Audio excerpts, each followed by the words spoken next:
얼어붙어 like whoa 띵하고 어지러워 I see 한여름에도 넌 겨울 Yeah, girl, cold blood Yeah, 너와 있을 때 I swear 제가 먼저 zero 폭설한 그 children 꿈에도 I wasn't aware 나만 빼고 넌 모두에게 참 친절해 내 신감이 들어 단판이 돼도 머릿속을 흔드는 ibuprofen 그만해 it's time to stop 승부욕을 자극하는 style yeah. 알면서도 마음이 자꾸 내게 가 안만 빠져버릴까 If you want me back I'll tell you I'm sorry If you want me back I'll tell you stop trying Yeah, you got me Let it go 얼어붙어 like whoa 띵하고 어지러워 I see 한여름에도 넌 겨울 Yeah, girl you cold-blooded Yeah, girl you cold-blooded Yeah Girl you cold-blooded Girl you cold-blooded I'm like frozen 뭐야 모든 스트레스는 gotta let it go 했어 속였던 데이팅 어플 다 깔아도 보았어 반대가 끌린대 Never since the track Don't know about me and you Yeah we fell into the cracks Yeah 깎고 너네 no cap 왜 나는 보여 what's happening 객관적일 수가 없이 이미 game white flag and wave it back Yeah I'm leaving back but 말은 don't 너만 보면 나도 내 맘 I don't know 이건 love a relationship이 헷갈리기만 해 girl I'll tell you I'm sorry if you want me back I'll tell you stop trying Yeah, you got me Let it go 얼어붙어 like whoa 띵하고 어지러워 I see 한여름에도 넌 겨울 Girl you cold-blooded Let it go 얼어붙어 like whoa 띵하고 어지러워 Welcome back, ladies and gentlemen, to another edition of the Sir Hell Speaks Super Sunday. Let's go ahead and get the welcomes out of the way. Welcome, ladies and gentlemen, to another sensational Sunday like no other. Get ready to elevate your weekend with Sir Hell Speaks Super Sunday podcast. Join us as we embark on an inspiring journey of wisdom, wit, and wonderment with the one and only Sir Hell. Every Sunday, we're diving deep into the realm of knowledge, laughter, and thought-provoking conversations. Whether you're sipping your morning coffee, lounging in your favorite armchair, or out on a refreshing Sunday stroll, this podcast is the perfect companion. So get ready to be enlightened, entertained, and engaged. So sit back and relax. Let Super Sunday infuse your day with positivity and insight. It's time to kickstart your Sunday in style with Sir Hell Speaks. Good evening, ladies and gentlemen. Thank you so much for coming and joining us this evening. Tonight's podcast, we have a very, very important question to ask. And that question is, are we better together? Now, I want to take the time out to recognize a few people in the chat before we get started. First of all, I want to thank Sir Hell Speaks for another wonderful Super Sunday. Thank you so much for giving it up. Thank you so much, sir. Also, we have the one and only Reckless Ray De Niro in the building. We also have Mr. and Mrs. He Said, She Said. Thank you so much for coming out. We got D.A. Seds. Thank you so much for joining us this evening. We also have Ron Alexander. Thank you so much. And the one and only, The Quiet Storm. Thank you so much for joining. One of our fantastic moderators. Thank you for joining us. And the one and only, Beautiful Animated Speaks. Oh, yeah. Welcome back, baby. Well, let's go ahead and get started. I want to go ahead and bring up my panelists one at a time. Let's go ahead. The one and only Reckless Ray De Niro. Ray, how are you today, sir? What's good? Better than I deserve, as always. Good to see you. We trucking along, moving forward. The train don't stop. Indeed. Glad to have you back this weekend, sir. We missed you. I got my voice. Yes, I see. Thank you so much for showing up, sir.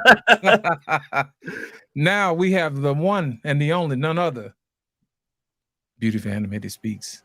Yes. Hello. How are you, girl? I'm good, and you? I am well. How's your weekend going so far? A bit rough with the back problems, but other than that, I'm good. I'm in good spirits. Hope you feel better. Hope you feel better. Good to see you. And next we have up one another, the Harris Tribe. Thank you so much for joining us this evening. How are you this evening, the Harris Tribe? We are well. Thank you for having us. It's awesome to see you guys. Thanks. Good. Thank you, Mr. Lawson Translation, for having us, and we brought our radio voices tonight as well. All right, I appreciate that. Hello, beautifully animated speaks. You look amazing tonight as usual. Thank Very you. Shout out to I'm staring my sis right there. Yes. I should have worn the same top. Indeed. Sir Hill, I hope we don't have anybody else that showed up late, did we? That's it. Is that everybody? We got everybody? All right. Let's go ahead and get started. The question of the evening is, are we better together? Or is that so what we've been told? That's the question. Now, the first video we want to get into, I'm going to go ahead and play it a little snippet for you, Sir Hill, if you don't mind. Roll. If you want your house clean, hire me a maid. I agree with Sister Amira. I agree. I'll hire the maid and I'll marry the maid. Boom. I'll marry the maid. Okay. So you know why? Because I'll hire her and marry her. Hell yeah. I hire the maid Hell and yeah. marry the maid. Oh my goodness. We're going to start this one out right. We're going to start this one with Beautiful Animated Speaks. I just don't understand why these females think they can freeload basically off men. Everybody has to pull their weight. Someone thought I was spoiled because my dad bought me a car. I was working and I was in school. The car wasn't free. I had to pay. I worked for that. And it wasn't a brand new car. It was a nice old 1979 built Regal. As long as you can get the A to B, huh? Thank you. That's what's up. So, Now, the question is, men are not looking for a maid, but every woman should serve her relationship. It works both ways. What do you say about that? the maid, there's nothing wrong with being a maid though. Why are people looking down on maids? Why are people looking down on mechanics, the janitors and different things like that? Like, who the hell told you you're better than them? You know what? Janitors and maids, they need husbands and wives too, don't they? They make bank. That's right. They need husbands and wives too. And the thing is, you're looking at them in their work uniform, but you look at them on the streets, you wouldn't tell what job title they had. They're no different from anybody. They just work for their money like everybody else. So, right. Yeah. Right. All right, Ray. Hire her a maid. That was ridiculous. So she could do nothing. Ray, I see you cooking and boiling over there, man. Come on, what you think? I mean, I said the West had fallen, and now I understand why in Arabic countries they get 4 wives, because she gets to sit in the back now, right? So go ahead, hire the maid. The maid's the new wife. I mean, I don't understand. Like, it's super sad to see this toxicity that is our problem permeating into other cultures. But I understand why, because we have the internet and women are women. They see what everybody else has. They see what everybody else is doing, and they go, I want to do that too. Why can't I boss you around? Why can't I run the house? Why can't I be the leader? Why can't you be under my covering? Why can't I impede what it is that you're trying to do that keeps this roof over our head? Why not? And now other cultures are able to see what's playing out over here as Rome falls and starts to burn, and they want to take part in it too. Yeah. Because y'all can do it too. I mean, I guess they haven't necessarily gotten to the part where all these women are complaining about having to work ceaselessly forever to compete with men for resources. But, you know, I guess that part comes after they get their way. Granted, Middle Eastern countries, they'll burn that whole shit down before they let that fly. So at least they've got that going for them. All right. Harris Tribe, what are your views on this particular situation? it proves we all are not the only ones having this conversation. Mm. That's the bad part. Mm. And that we don't find any honor in cultivating our own homes. Like it used to be prideful, you know, to go to the elder's house and it was always well kept. Who you think took care of it? Right. Right. You know what I mean? So we're a generation of very lazy, and you got to have the bag because I need a maid and I need a chef, you know, at least twice a month, and I need a trip twice a year. And it's simply a fantasy land that they are living in, and we're creating this dynamic with our children, which is really sad because they have no reality. They are lost at this point. So, yeah. Hey, you want to add to that? Yeah. Come on, Mr. Harris. He said, yeah. True. In all seriousness, you guys are all absolutely right. Just the audacity, you know, for me, that we don't have the humbleness in us anymore to put in the work, to have the grit, the integrity. Just certain character traits are just not in us as humans anymore. And the more we digress and celebrate, you know, the digression it's very unique to see, but this is not, you know, anything new. It just shows that, you know, the conversations are not fruitful in all forums. That's why, you know, I appreciate you guys so much to always have these fruitful conversations that want to push the conversation forward.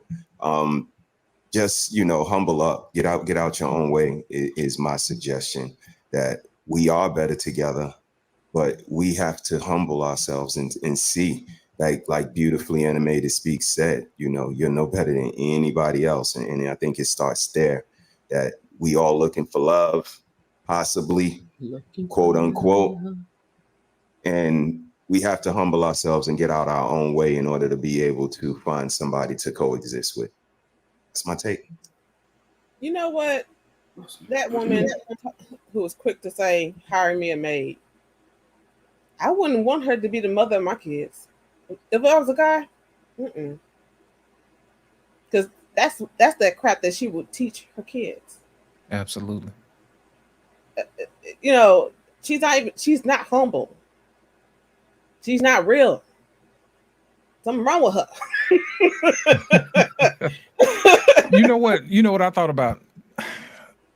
That speaks to how we form our culture. And I'm glad Mr. He said pointed to that, alluded to that. Because what we pass on from generation to generation is what get cultivated. You know, if we cultivate respect, we get respect. If we cultivate humbleness, we'll get humbleness. This past Friday, I did a live called What Have We Done to Love? You know what I'm saying? And we talked about the things that we've done to it to change it and to turn it into something that it's really not. And by her in this particular clip saying that, you know, hey, hire a maid, you know, how is that going to teach your daughter to be a wife to her husband? How's that going to teach your daughter how to be a mother to her kids? You see what I'm saying? How's that going to teach your son how to be a husband to his wife and how to be a father to his kids if you outsource your labor, if you outsource your love? You see what I'm saying? How does that work? You know what I mean? And we can't always rely on somebody else to do something that we're supposed to do.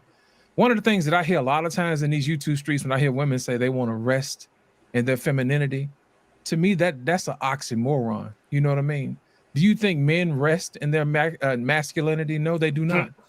They work in their masculinity. So I think women should work in their femininity, because if you work in your femininity, you get stuff done. You see what I'm saying? In that particular clip, she was not getting anything done. She, you know, she wanted to rest in her femininity, but we don't need you to rest. We need you to work, you know? And I think that's the reason why he said, hey, you know, we'll just hire the maid, you know? What do you think about that? Beautiful Animated Speaks in that particular situation, as far as women resting or working in their femininity.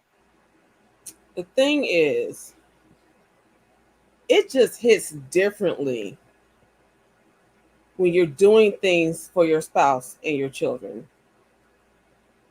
I still got the drawings that my daughter made for me, little cards and stuff like that. My mom still has the stuff I made for her. And me and my sister, her mom taught us how to make spinach squares. So we, once we're adults and we're still like, can you make us some spinach squares? Right. Because it hits different. She's like, no, you make me some spinach squares. I'm like, okay.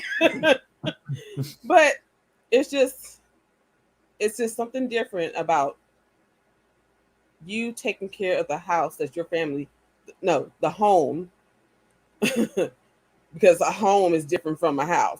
Right. It's different when you're cleaning the home and you're fixing food on the stove and feeding your family.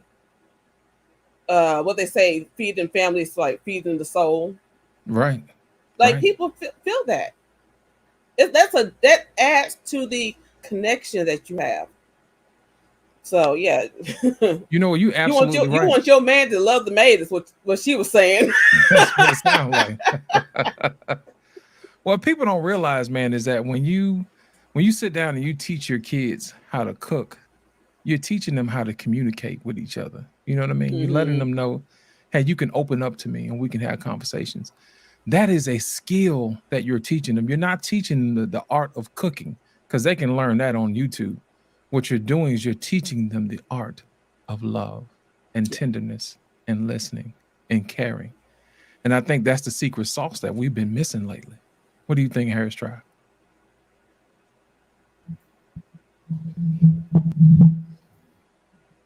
Oh man, that's a good question, because you hear a lot of women do say that, resting in this femininity, and then when you ask them to explain, what do you mean? What does that mean? It's like, you know what I mean? No, I don't. Seriously. Right. So really haven't really got a concrete thought on what resting in your femininity looks like. So we'll be waiting. But we know the definitions of it. And one thing is thoughtful. It's thoughtful and humility and empathy. And those things are to be considerate. And that's to be considerate of others. And y'all are not moving like that. So that's my thought. And I'll speak to the communication as far as the family in the kitchen. You are absolutely right. We have, a 23-year-old and an 18-year-old. And they were just in the kitchen, one chopping up salad, the other doing something else. But just the building and mom coming in and them sharing a couple of moments together. And I'm just passing and going up the stairs. But then I come back down with my phone in my hand and I got the Animaniacs, Romania, Slovenia, Russia.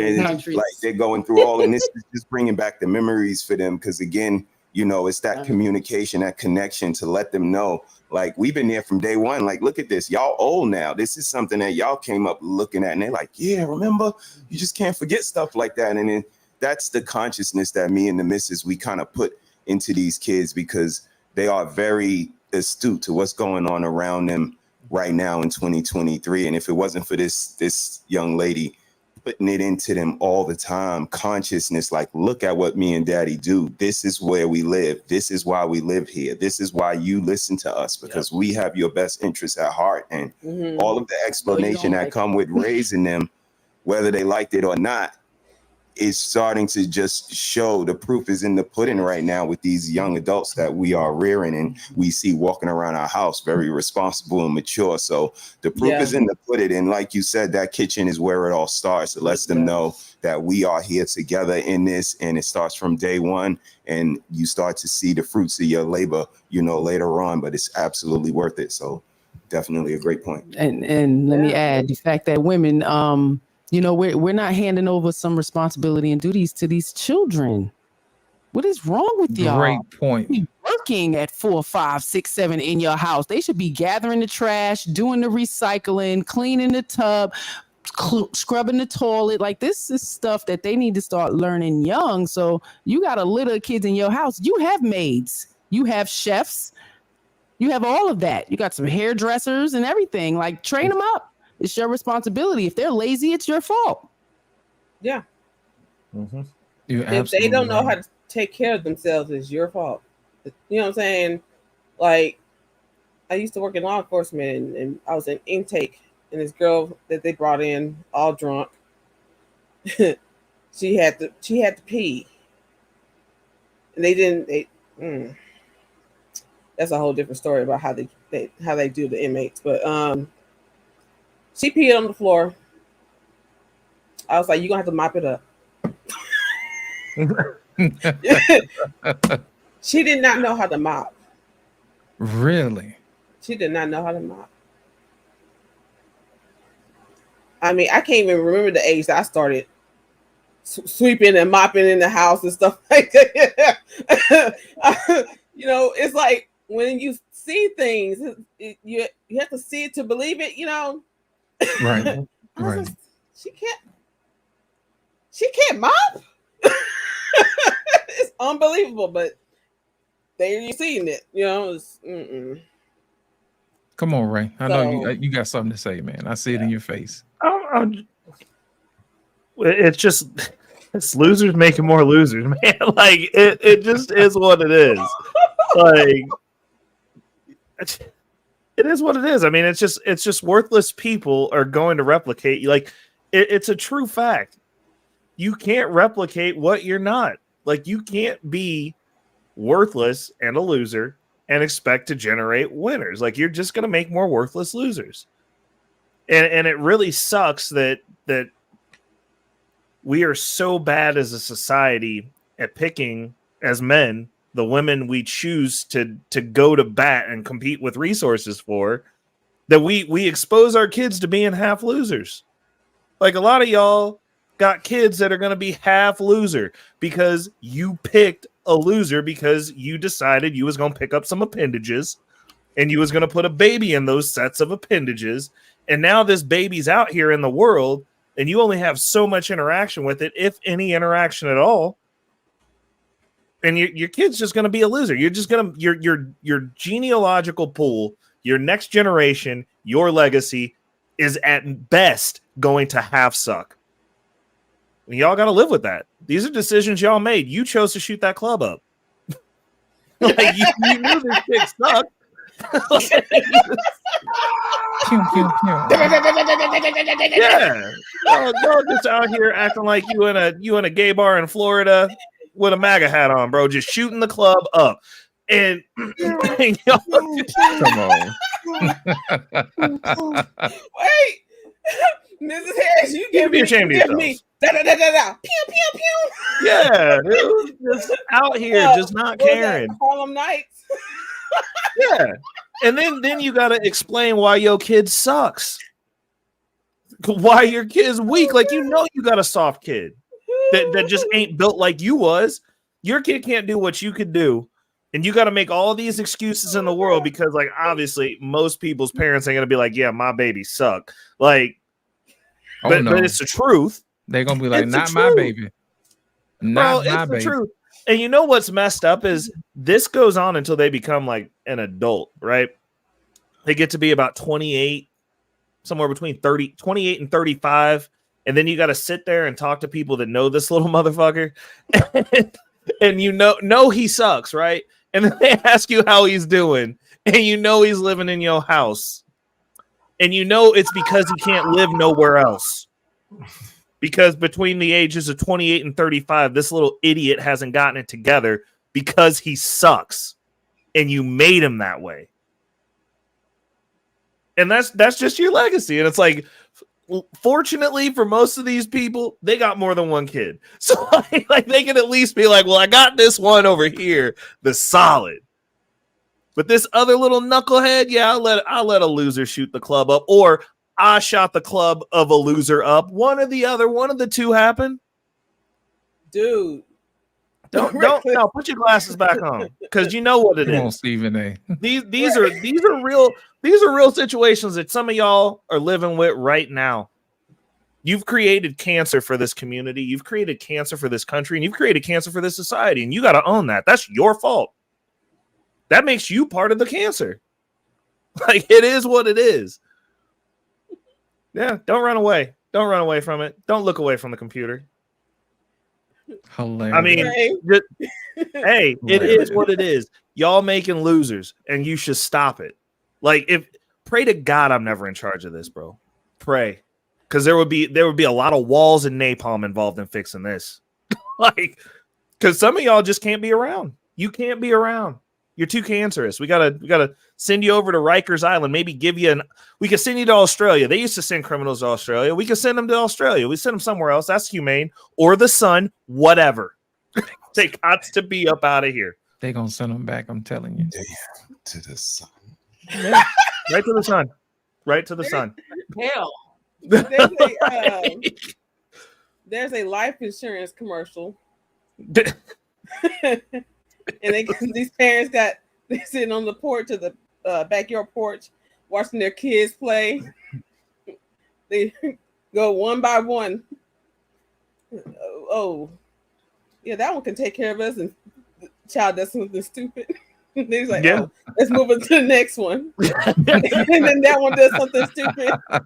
Okay, let's move on to the next one. After that last one, they say we need another kid. We need to have another kid. They try one more time. Right. They ran out of gas. Yeah. It's what it and like the deal is like I don't know how these people have grown up like that, because like I was not allowed to be a loser. It just wasn't allowed in my family. And I was around all women. I'm the only boy. I had a single mother. And they were like, you will not be weak. like you ain't gonna be out here soft. when I like it's these people are raising people intentionally to be losers. Like they're just not gonna be able to compete. They can't compete with anything. They couldn't compete their way out of a wet paper sack. Let me ask you this, right? Let me ask you this, right? Say, for instance, those other people. What up, Black David? How you doing? Greetings, sir. Welcome. Had to say hey to you. What's up, David? Listen, let me ask you this question. So, your kids will be competing against losers. Is that correct? Mm-hmm. Okay. What are you going to be teaching your kids on how to deal with that, since they're going to be in this world like that? Oh, I'm just going to tell them, be like, those are dysgenic losers, and it's okay to tell them that. And if they got a problem with it, then I would be happy to come bully their parents. Because they needed it. I'm gonna give everybody exactly what they needed. Like y'all pray to God I never have kids, because you don't want your kids in school with my kids, because if some stuff pops off, I'm gonna whip I'll whip your daddy's ass in front of you and your mom. Let you know that you got a dysgenic loser. Like you were soft. You're not. I will remove every safe space from your life. Like, Ray Jr., why don't you play with us? My dad told me not to play with losers. No. I mean, you know, come on, Harris. You can play with them, but we gonna have a conversation about why we ain't rocking like that in this house. Like little Timmy thinks he's a cat. That's cool, but understand when it comes time for little Timmy to get stuffed in that locker, those are not the weak people we defend. No, you got to let him get stuffed in that locker. He needs that life lesson because he is in fact a loser. And there's a reason they're stuffing his ass in the locker. Like, I haven't been with you guys in a couple of weeks, but fun fact, we have a school that's one of the wealthiest school districts in this nation right now that has a hall with litter boxes for high school aged children who believe they are cats to use the bathroom in. I'm lying. I'm not lying. That's 100% happening. Oh my God! Wow! Yeah. No, this is a problem. This is a problem. Like, we have kids using litter boxes in school. It's in a hall, not even in a bathroom. It's a hall. Make that make sense. You know how many laws are being violated in the disposal of human waste that goes along with that nobody's saying shit about? They're letting this fly. This is happening where I live. It's not a game, people. Like, it's been cute. It's not cute no more. Like, Harris tried to save us. Nah. Save us. I can take the more kitty litter. He's not lying. It's been a lot of parents to fight, coming to advocate for their children because their children want to behave in this type of manner. And it's some school districts that pander and coddle this shit. You know, they pay their money and they want their children to, you know, experience life as a cat or whatever the case may be. It's a lot of it going on. It's happening. That Yeah, was a lot. where we at. Oh, I love them. That's comfortable. Got the kitty cats in the hallway. Litter boxes in the hallway. I can't. I can't. I can't. Black David, save us once again. Next topic. Black David, roll that beautiful bean footage. Oh my I really goodness. hate to be the one to ruin your day, but if you're in a relationship, this is kind of important that you know. Buckle up and get your notepad out because this is going to get real fast. The most successful relationship psychologist in the field, Dr. John Gottman, has surveyed 20,000 couples and more and has come to the conclusion that over 69% of conflict with your partner is not solvable. Called perpetual problems, the problems that return over and over and over again, no matter how many times you think you put them to bed. You know exactly what I'm talking about. I know you're thinking of something. The reason why they exist and they're unsolvable is because they arise to differences in needs due to lifestyles and different personality traits. No easy compromise or solution. The sooner you accept that and the sooner you start sharpening your abilities to empathize and listen and hold space for differences, the sooner you can actually find peace. If you've watched this far, you might as well take the extra step and actually start working on those skills to solve those unsolvable problems. So ask this question, talk about this together. What's a perspective you have on something that your partner doesn't fully understand, and use this opportunity to explain your point of view.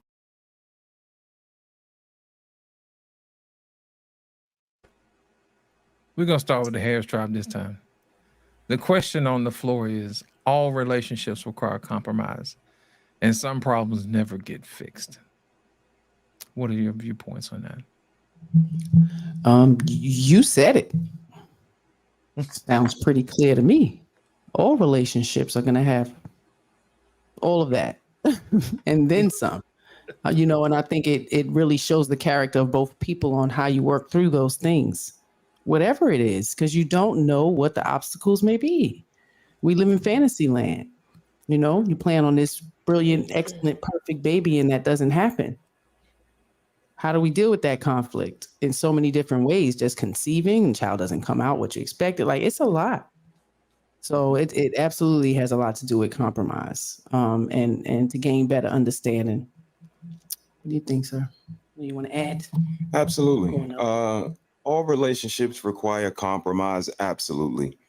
And, all meaning all: romantic, business, platonic, Kids. Professional, Each kid. all. Absolutely. It should be some consideration. It should be some reciprocity. Absolutely. Some problems never get fixed. Yes. Call a 30-year fix. It's a mortgage. It's reoccurring. Always comes back. It's insurance. Yes. Me and the missus always been good. Always. Mm-hmm. Yeah, we grow. We go through things as people. We need to find our enjoyment, our individual fulfillment, our success. But we always been good. Right. Everything else is the triangular effect. It's this other thing, whether it's the children or responsibilities or life, but we always been good. And I think this is what a lot of people lose focus of, that it's about us, not the kids, not the house. It's us first. Everything else falls after that. So as long as we continue to consciously understand, reciprocate, love up on each other, everything else comes into place. And those problems are easily fixed because another one's coming right after it. So you need to hurry up and fix it. You better. Because you're never going to get to the last one.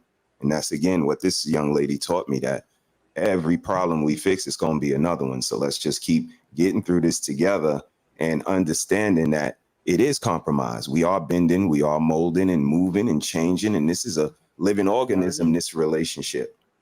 But at the same time, some things remain constant, and that's the love we have for each other. That's the respect, the admiration, the adoration, and all of those things from day one. And we're going to continue and, keep building on what we got. But I think we all should consider compromise. But I think the problems are just a ride on the roller coaster. There's ups, there's downs, and we just stick on the ride and have a fun ride. Keep fastening that seatbelt.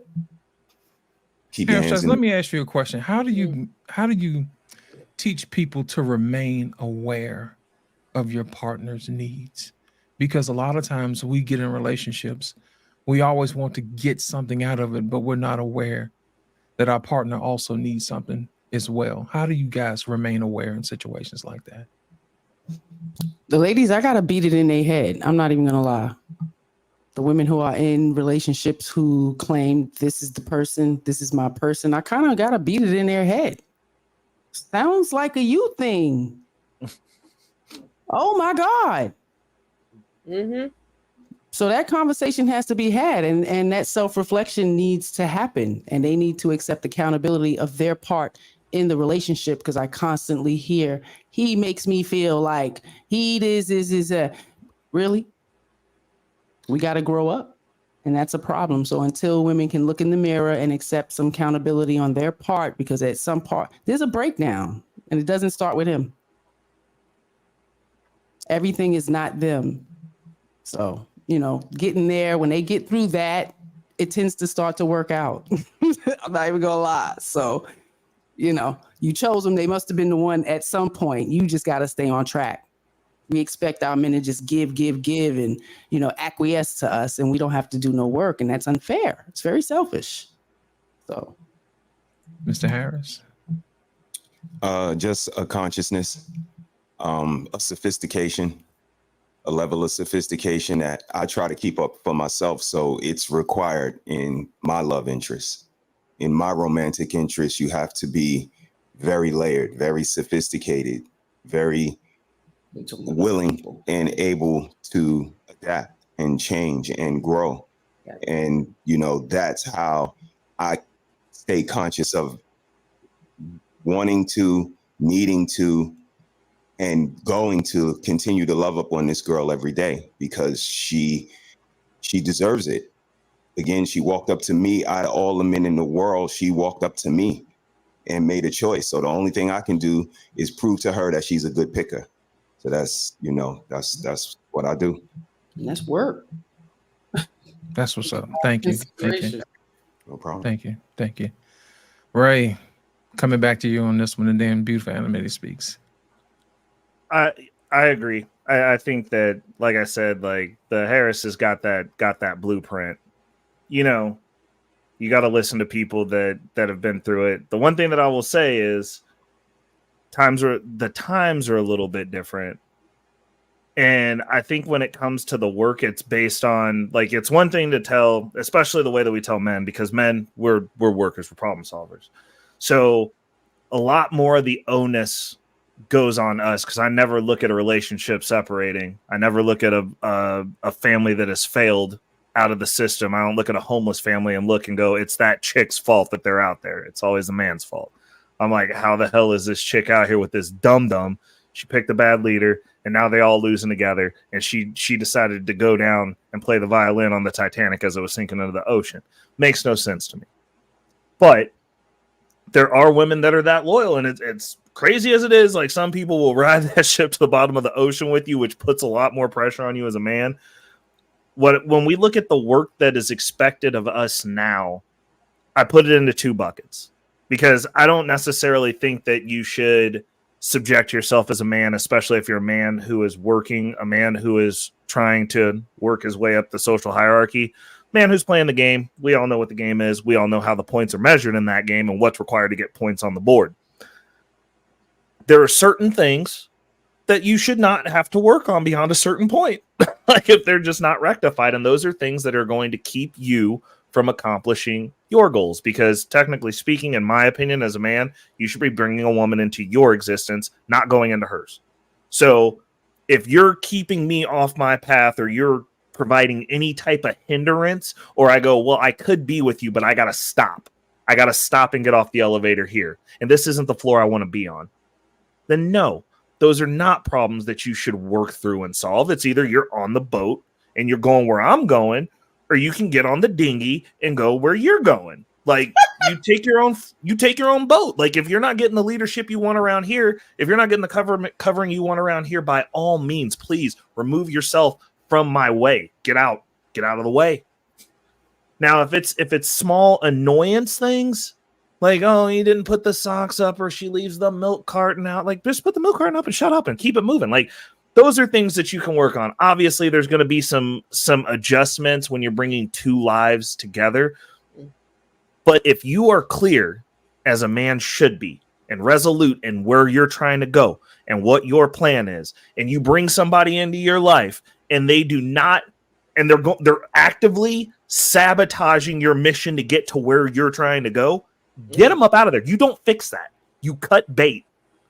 That is not your problem. That's not your job. It's not, men, it's not your job to fix these chicks. And understand that not everybody's built for every game. Not everybody's built to get to every floor. Some people got to get off on the 5th floor, and maybe you built for the 15th. That's 10 floors and she ain't gonna make it. Like, that's 10 floors where she gonna try to drag you off at every single floor. And the issue is this, and the reason it's so important to understand where you're trying to go and what your boundaries are, is you will live an entire life. You're going to work for your family as men. That's a given. And if you don't believe that, then you don't need to be out here dating anybody. You don't need to be with anybody. We build lives for women to come live in our castles. That's just what it is. That's what it is. But you do not want to build a castle that's subpar from the castle that you could build to appease a woman for the rest of your life. To live in quiet desperation, not reaching your potential, not getting to where you want to go. And the reality of this, ladies, is that some of us have other people riding on our backs besides you. Some of us are changing stuff for generations of our family. Some of us are setting things up for about 15, 16 other people besides you. So when you come into the mix and you say, I went off on the 15th floor or the 5th floor, whatever floor you went off on, I'm like, I got to go to the 40th to take care of these other people that are already on my back because I'm the man of my family. You got to go. You have to go. We are not signing up for that. Like, if you want to go to the 40th floor, bet, understand, play your position, help if you can, but don't go into a man's life that's going somewhere and stop him. That's honestly, if God's real, I think chicks go to hell for that. I honestly do. I think if you go through and you stop the plan that was set forth, a man who was on his mission, and you figure out a way to impede that to make him stop for you, I think not only does that man get to go to hell, you also go to hell because you did that. And you know you did. It's so important. There's stuff that can be worked on, but when it comes to where a trajectory of where a person's going, I don't think those are negotiable at all, because people are reliant on those people who are doing more than the average person. So to say that you want a high value man, don't want a high value man and then want him to stop. Bro, you know what that sounds you can't like? have it all. That sounds like playing spades with a partner who ain't never played spades before. Facts. You ever sit down to the spades table with somebody, they don't know what they're doing, they're just cutting your books out and all type of foolishness and throwing away books? That's what that sounds like. I suggest you find a partner that can play the same hand you playing. Or at least y'all get together before the game started and agree on the rules. You know what I'm saying? Yeah.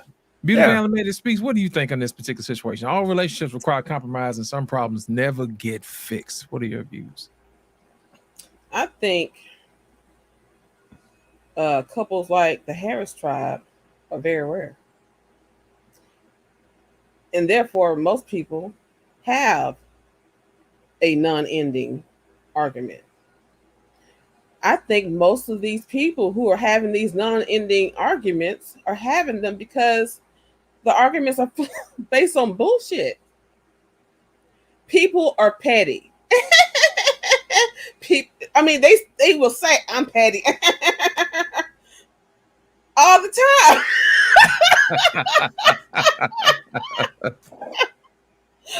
but it's that type of mentality. Oh my goodness. I see sis laughing, I'm like still laughing. But it's the looking for an argument, I'll say. They're looking for arguments because they're in their feelings about something else that you have done. And they're not happy about it. So they're going to pick fights with you. And because they're not actually hitting the topic of the actual subject of what they're mad about, it's not going to end. And if you are like that, I don't think you should be in a relationship. I agree. I agree. Because it sounds like you just want to win. You know what I mean? Yeah.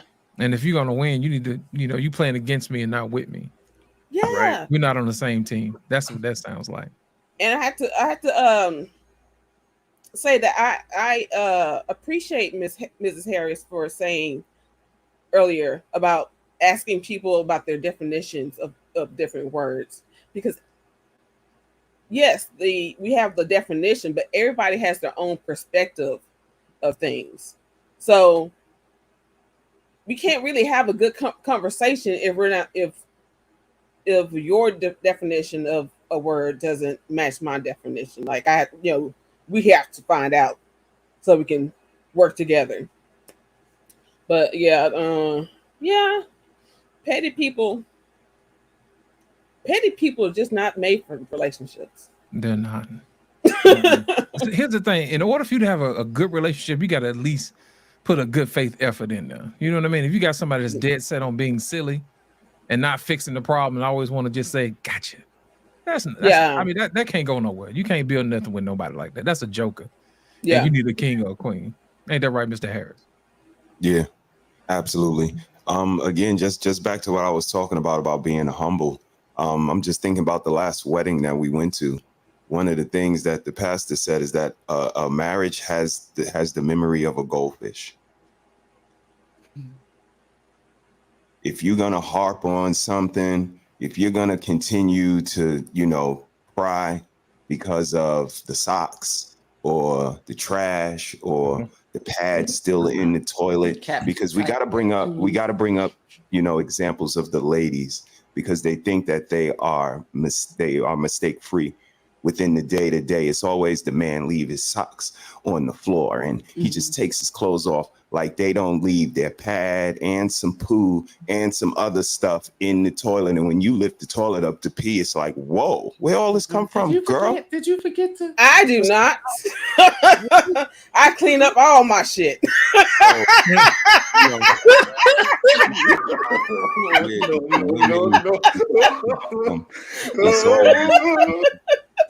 Yeah, we can pick out about the ladies that, in a day-to-day household that they do as well. So I think it's, again, that humbleness. We need to get out our own way. If you want to have a fruitful relationship, you really can't harp on things and be playing this tit for tat scorekeeping. You did this, so I get to do that. Right. Yeah. Because like you said, it's more of we're against each other than with each other. And there's nothing wrong with fruitful competition within a relationship.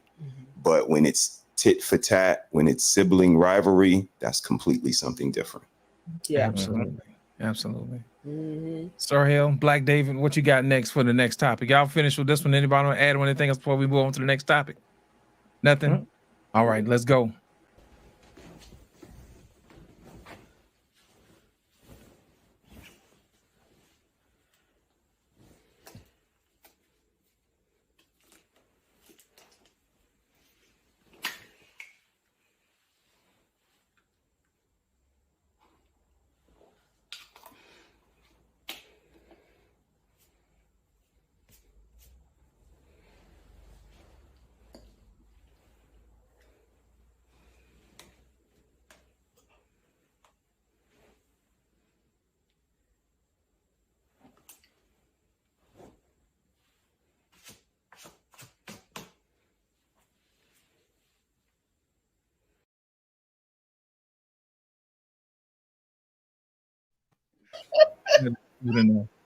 It was so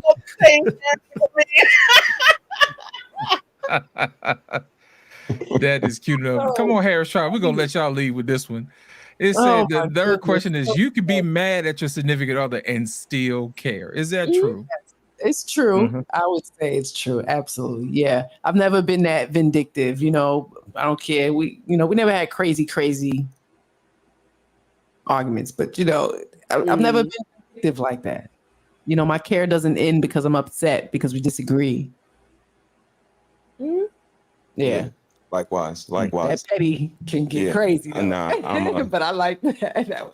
I'm definitely in line with that. You know, just the little icebreakers, and again, that's how we know that overall these are just little battles. The war we still in, but these little battles, these little peaks and valleys, you know, the icebreakers. That's how we get to know we still good, right? Instead of having to have the long, drawn out conversation. Like I said, it's never really anything gigantic, catastrophic. Right. It's these little things that happen within our family that come up and may be able to cause something bigger because we start attacking each other. We start blowing it out of proportion or hitting below the Usually belt. lack of understanding. And, you know, again, that's that lack of communication. When people don't have the words to express themselves, they usually yell or use profanity or call you out your name because they don't have the words to express themselves. So that's really the nuances of relationships. And I think if you can really see past those little small you know, minuscule things that will stop a relationship and see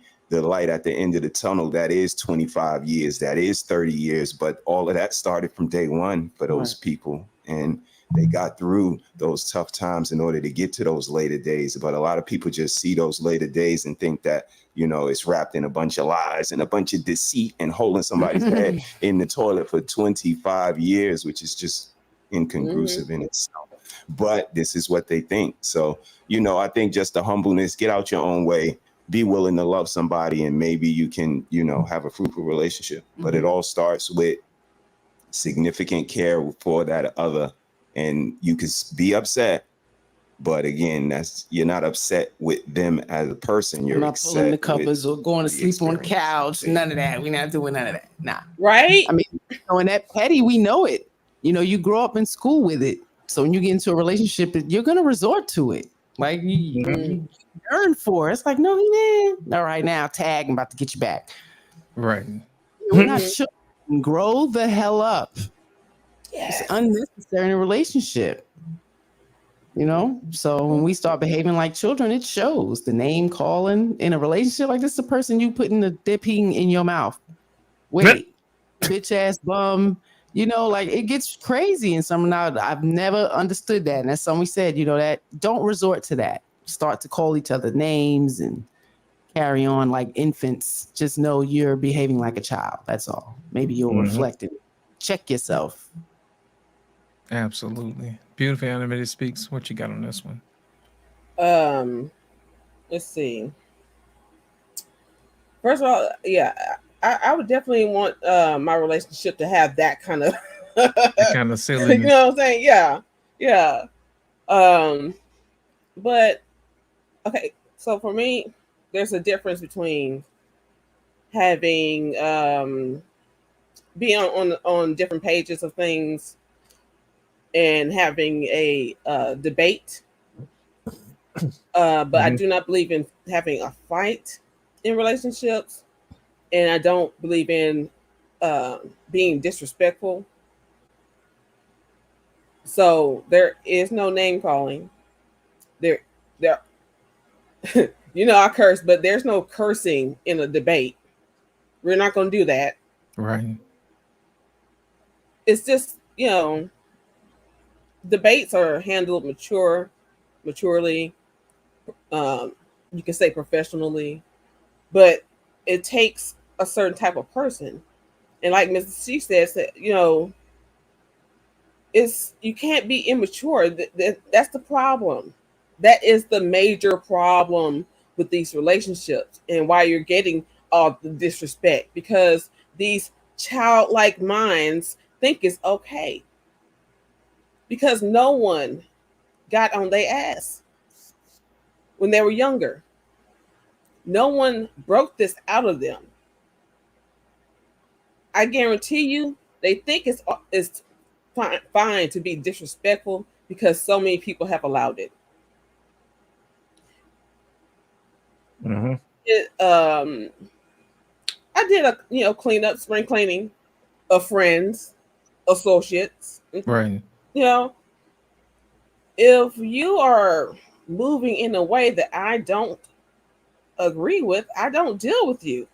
So if you're just a disrespectful person, I'm not going to deal with you. And see, if a lot of people did that, a lot of people would fix themselves for the better. So I bet you they started out being disrespectful to their friends before they got with a significant other.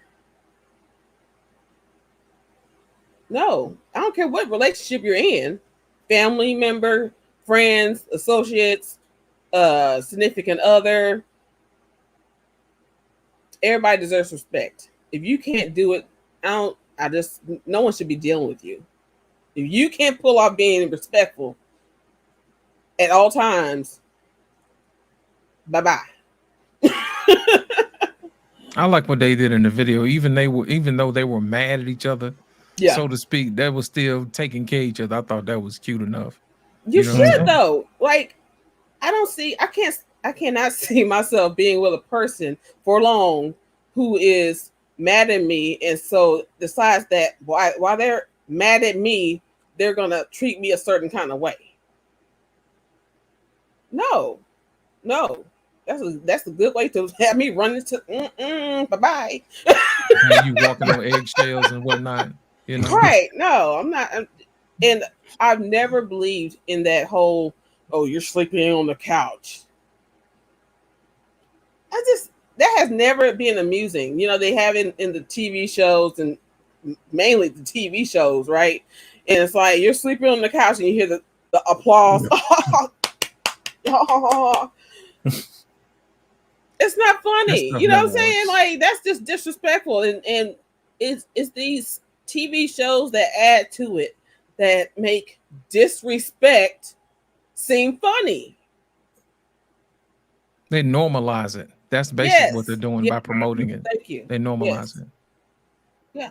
I mean, it's definitely a thin line, and like I always speak to consciousness within navigating in this field that's a relationship, because like I said, most of the time it's little things, but sometimes in some relationships it's not.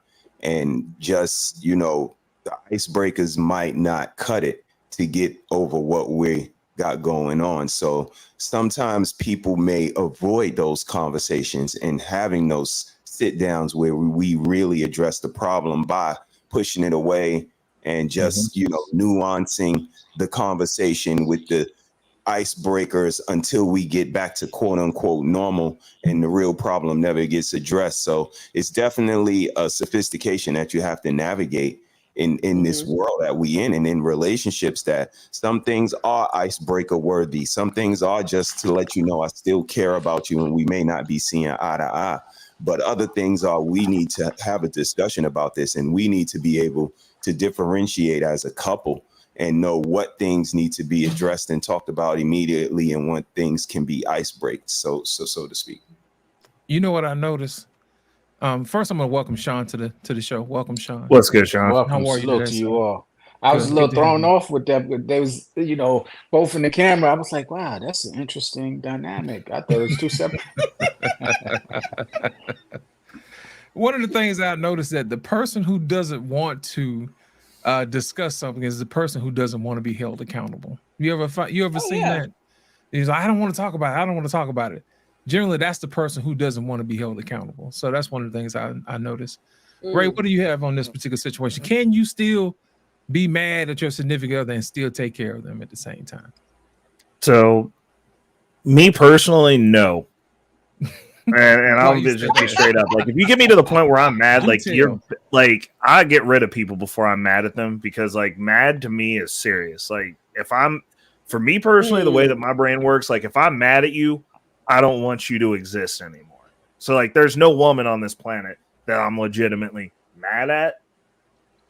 Now, in a situation where I'm upset or displeased, sure. Yeah, let's use displeased in this situation. Okay. Yeah. So in a situation where you're displeased, absolutely. As long as it's, because like, it's not like you go through life and you're just, people are not going to do something that you're like, man, I really kind of am annoyed with this thing that you're doing, or this thing doesn't please me necessarily. But there's a difference between like those little things and stuff that you need to like let fester. Cause like that falls into like the bigger thing category.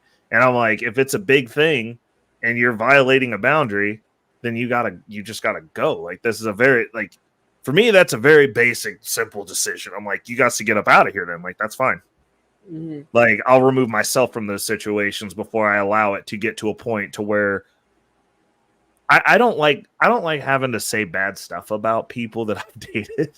So like I will get rid of you before I have to have a permanent bad taste in my mouth with you. And I'll just never talk to you again. But I won't have anything bad to say. I'll just be like, oh, this wasn't working. I had to remove myself from the situation. Because I don't like getting like that with people. Like, I only have really one ex that I let get to that point. Like, I only have one person that I've dated ever that I'm like, I legitimately don't like this person. They're a bad human. And I allowed her to do that. That was on me. I let her get to that point. Like, I had multiple times looking back on it where I'm like, you should have been out then. You should have been out then. You should have been out then. Like, I literally allowed someone to get to a point where I don't like them. Like, so I have a. Why didn't you say something to him before you got rid of him? And say, hey, look, I don't like what you're doing.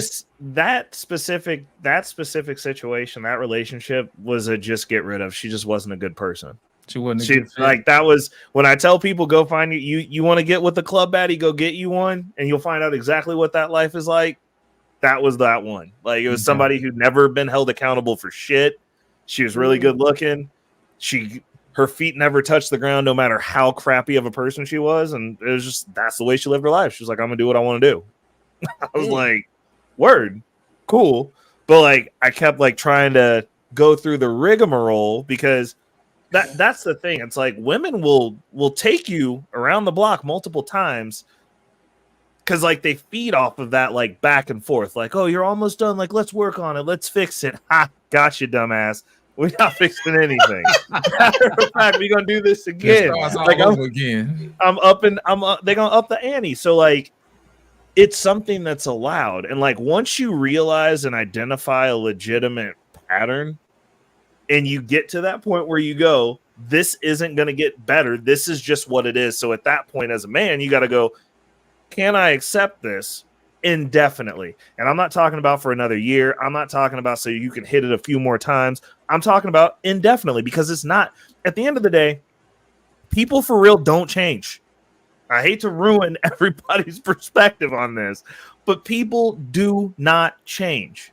If it's something that they're doing that is a one of your boundaries that's set in stone, you're like, I'm not living in a relationship with XYZ. Yeah. And she's actively doing XYZ, and you've addressed the issue more than one time, third time leave. You might as well just be done. It's never going to change. That's going to be the cycle forever. And that doesn't mean that she gets to act right for a couple of months. It doesn't mean that she gets to act right for a couple of years. That woman is going to continually ruin your life and be a thorn in your side forever, because that's just who she is. And ladies, it's the same for dudes. Especially if a dude tells you exactly what it is at the beginning. Believe him.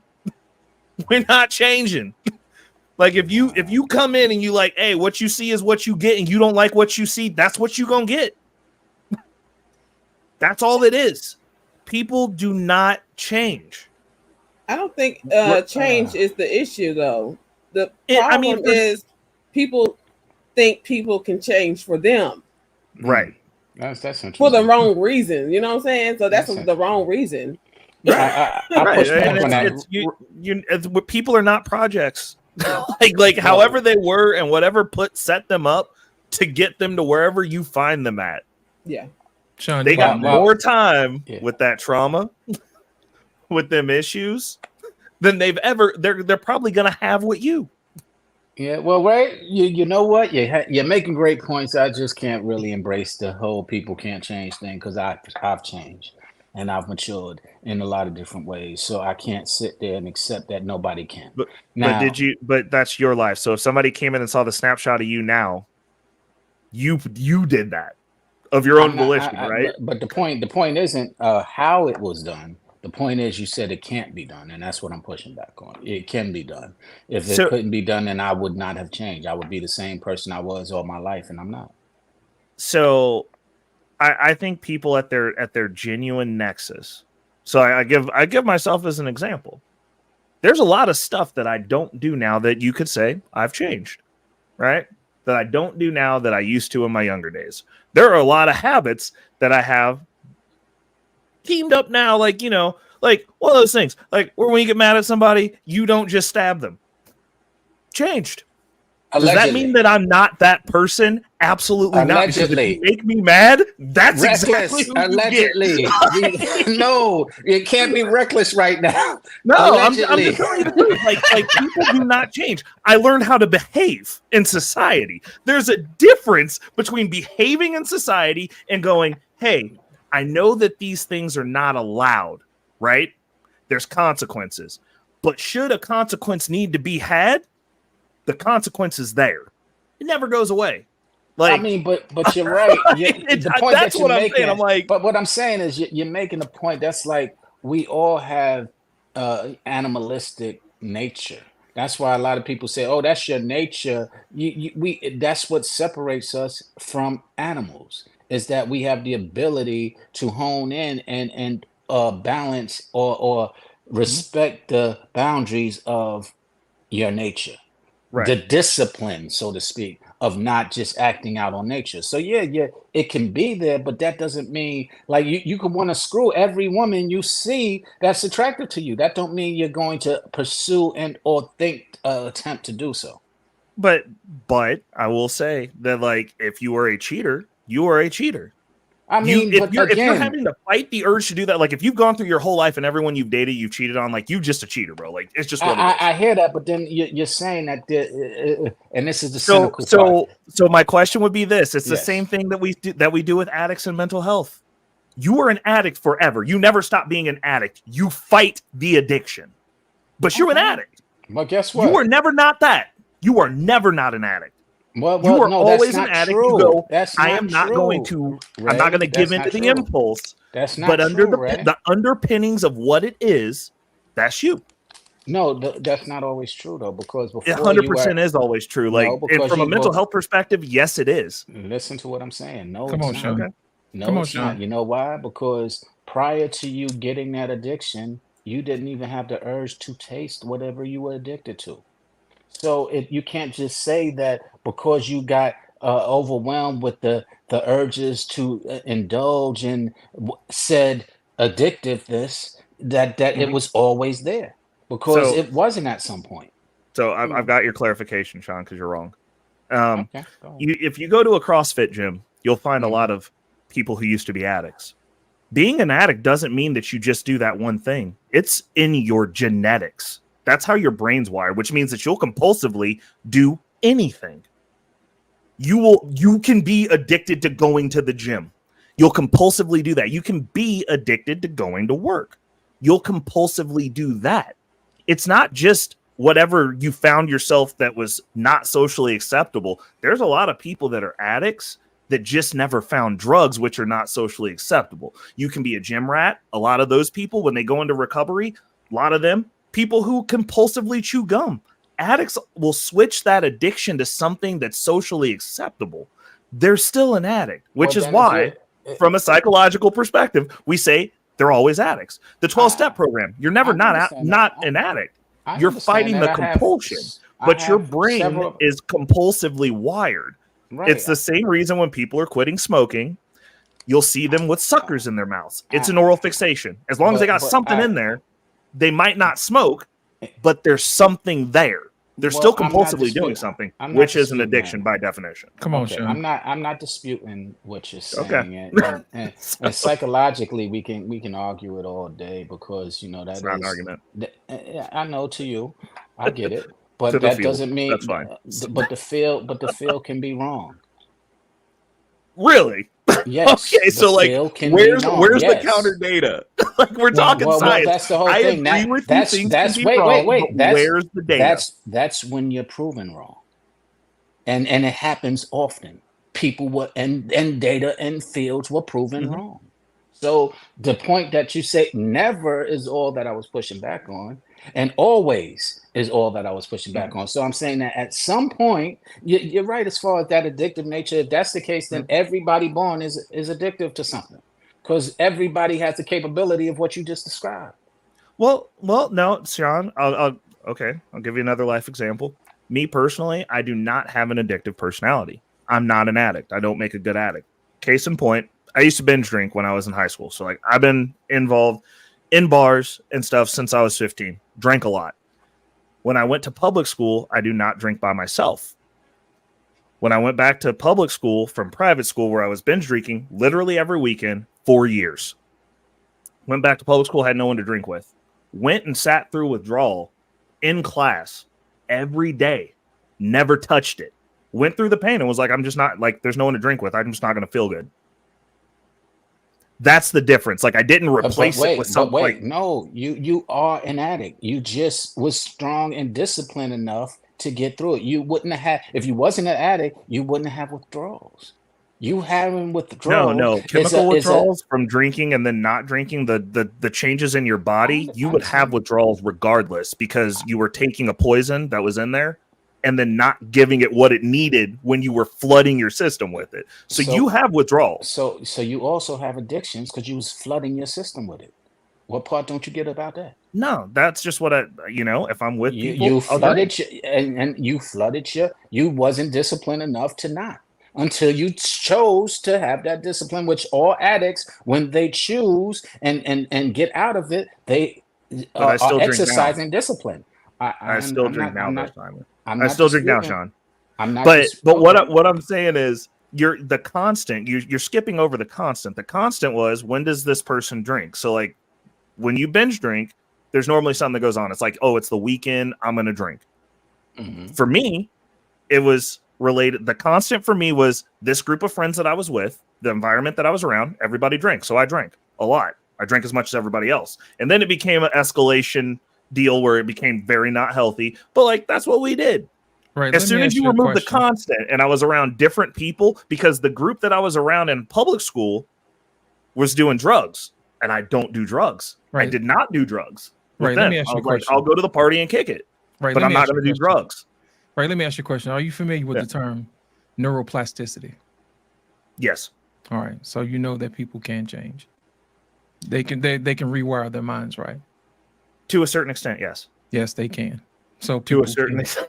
So people can change.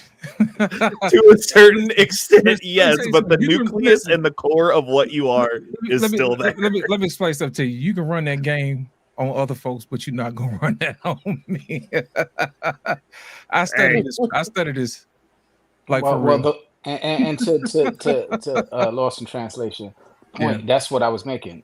There is a possibility of change, and I use the example of myself that I have been able to change, and I'm sure everybody here as well, including yourself, Ray. You just admitted it that you have changed, but for some reason you've still got this that's this like saying rebel that everybody in you. can just get. Listen, Sean, that's like saying everybody can just be successful. That came from my background. The exception does not disqualify the standard; it enforces it. If you have an exception and you go, here's an exception. This person did change. You're right. Most people don't. That still doesn't change that. I'm not saying, but I still will stand on anybody can do it. I don't know what field you're in, but if you can do it, yes, somebody else can. Whether you believe it or not. Maybe. Yes, they can. It's an exception. I mean, the exception is what they put their mind to. If you putting your mind to it, just the same way, if they put their mind to it, there is no difference in what you're going to achieve versus what they're going to achieve. But Sean, if what you were saying was factually true in reality, then everybody would be a reflection of a version of somebody on this panel right now, and not Sexy Red. The majority is Sexy Red, bro. Like, tell me I'm wrong. Sexy Red has a cheat. Wait. Tell me they're not closing up shops right now because there's people that look like us that are allowed to just run rampant through these neighborhoods and tear shit up to the point that nobody can live there and businesses can't exist. But you're saying that because we made it, everyone can. They can't. I'm saying that Sexy Red, what she has that has achieved, she's done something that is very similar. And if you look at what she's done, whether you like it or not, it's very similar to everybody else who's been successful. She put in the work and she achieved the goals that she accomplished with the work she at put the in. expense of her whole ass culture and people. You cannot put that to the forefront as an example for other Black people to follow, or we will be dead within 5 years. All of I us. never said I was doing that. Right. I never said that I was comparing. What I'm saying is that in entertainment, you have to have a sense of work ethic. It's not just you overnight because you call yourself Sexy Red and you talk about your butt crack and your lips that you are successful. If that was the case, anybody can just say the same thing she said and have the same success. That's not the key. She does something different that we don't want to acknowledge or recognize. She was okay. selected. Well, she chose to. She did what the people who selected. She was doing what they needed, and she was doing it well. So this is very reminiscent of what happened to all the Dirty South rappers, and like Mike, Killer Mike has spoken on this. There, multiple of them have done interviews where they talked about this after they got out of their contracts, where they was just literally rolling around and they were like, "You fit a look that we like. We're gonna sign you. We're gonna give you a bunch of money. This is what you're gonna say, and this is what your content's gonna be." And they had no say over it. They just picked a face. So when you say they put in work, no. They pick talented artists, sure, because those people still have careers now. Sexy Red is the same. They're doing the same thing to the women now, and we're sitting here acting like she put in work. She shows up to do shows. These songs are not lyrically sound. She is not a lyricist by any metric of the word. There's no person in hip hop who's going to say, "Hey, she writes dope rhymes" or "She's talented at this." That's not the case. They're putting forth an image to harm Black women and to harm our culture further. They're driving the final stake into the corpse of what is left of what you guys want to call as Black culture. And you're going to sit here and talk about this woman does work. The devil does work too. You're going to give him his props? Yes, I will, because yes, absolutely, the devil does. This is ridiculous. This is why Black culture is why we're all going to die. This is ridiculous.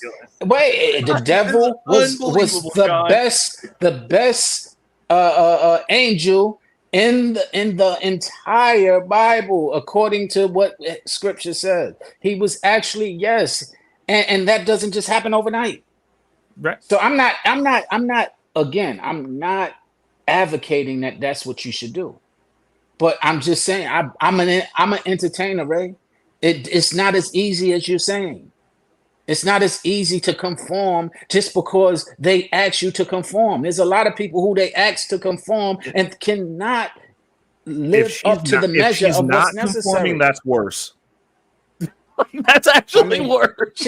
I agree. She is conforming, but the point is that conforming takes effort.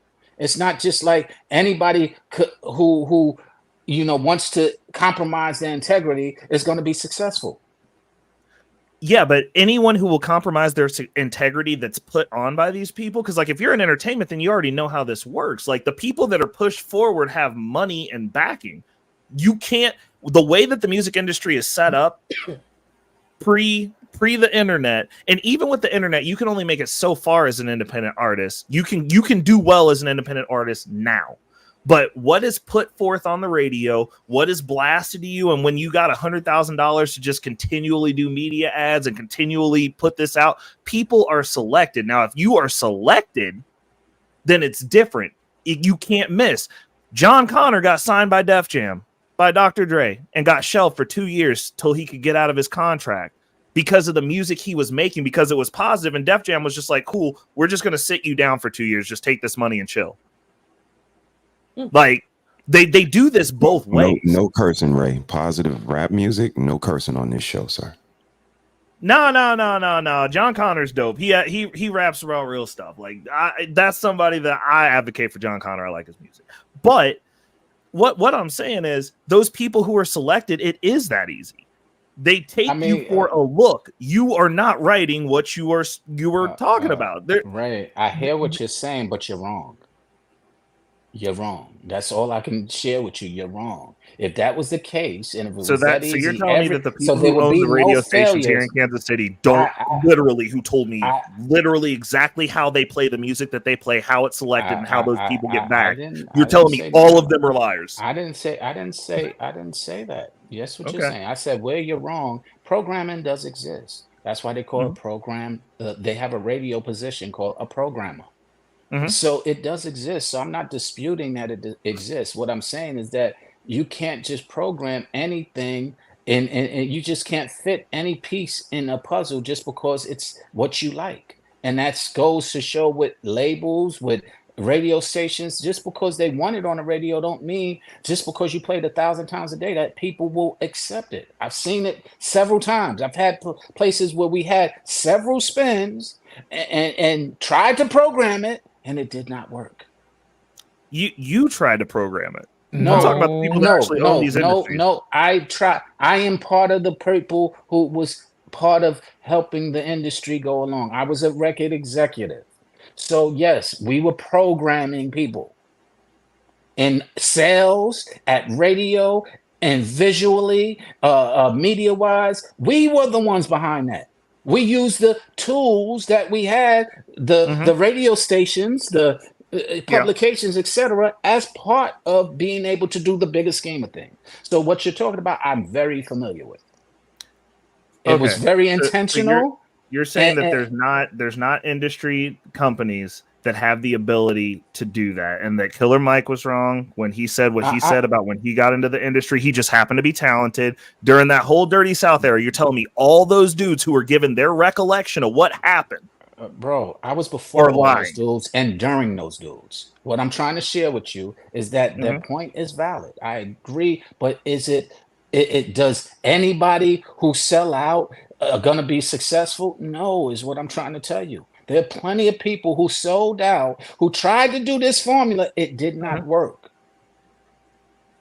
Simply because they didn't have all the elements necessary for it to work.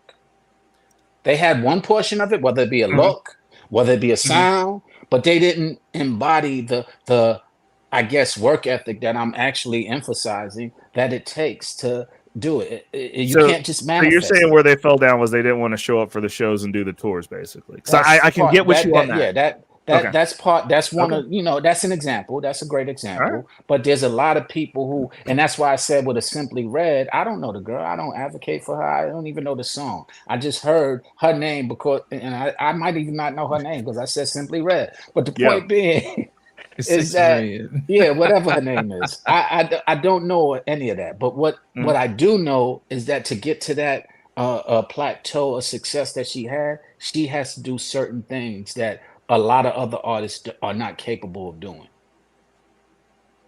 I can give you that, but it's definitely not being talented. It's being able to show up and be on the road indefinitely. But that's a talent to me. That's the reason why I'm saying that's, to me, is a talent, and actually a talent that I look for. Like, for example, Black Eyed Peas. I brought them over to Interscope. It wasn't about their music. It wasn't about their ability, to create. It was because will.i.am work ethic was unmatched. He would call me every day. I saw him on stage, his rehearsal, his work. It was unmatched. And that was what I looked at to be able to bring them over and say, yo, you need to sign these people. And it wasn't about the music I heard, because he called me diligently almost for months every day. Yo, you listen to my music? Yo, you listen to my music? Yo, you listen to my music? My answer was no. I still never listened to the music. But when I brought them over, I was like, because I saw their performance, and their performance took a certain amount of work ethic that I understood as being an artist, that I was like, yo, if you put them on the stages and in the right places, I told them, don't treat them like Jurassic 5, which was the other group that was on Interscope. I said, treat them like they're Limp Bizkit. Treat them like they're No Doubt. Because if you get them on the stage, they didn't listen to me first album. Second album, they got it. That's when they plateau. First album, they was trying to treat them like Jurassic 5. And I was like, they had similar qualities, but no, their work ethic is going to take them in different places.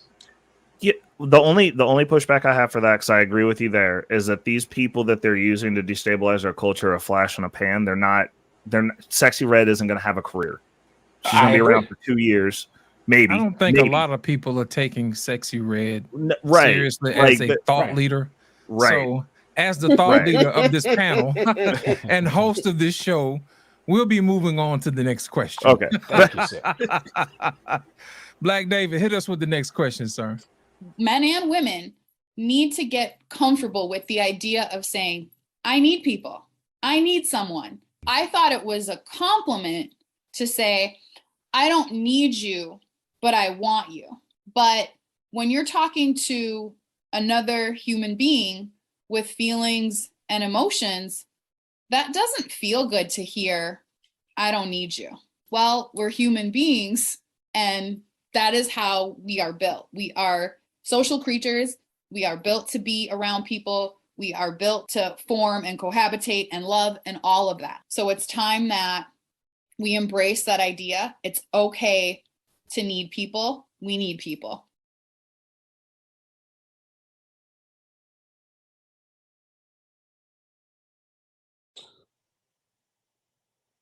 Well, all right. Beautiful Animated Speaks, this is on you.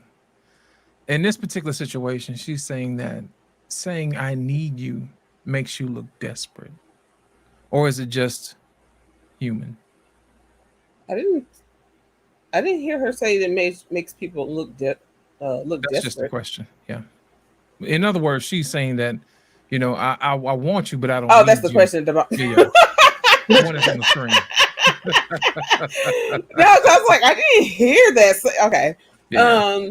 No, there's no desperation with that. You know what I'm saying? Everybody likes to feel needed in some form or fashion. Hell, that's one of the reasons I broke up with my last boyfriend. Because I didn't feel needed. Every time I asked him, like, what you need me to do or what can I do, whatever, it's like, nothing, I got it. Nothing, I got it. Nothing, I got it. Nope, bye. It's a horrible feeling. Right. Just say, I want you, but I don't need you. Yeah. Yeah. I mean, whoever I end up with, I both want and need them. I don't have anyone or anything around me that I don't need.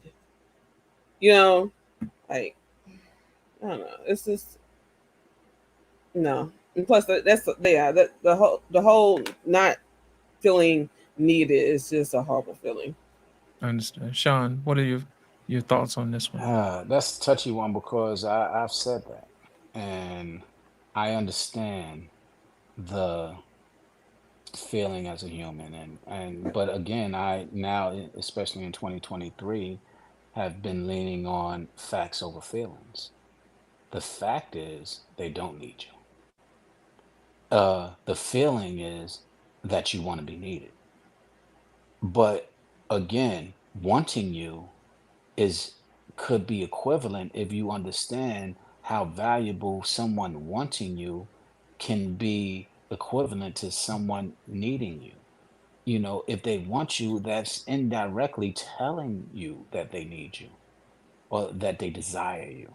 But if you can't receive that because you're in your feelings, then, you might want to check yourself, is the way I look at it.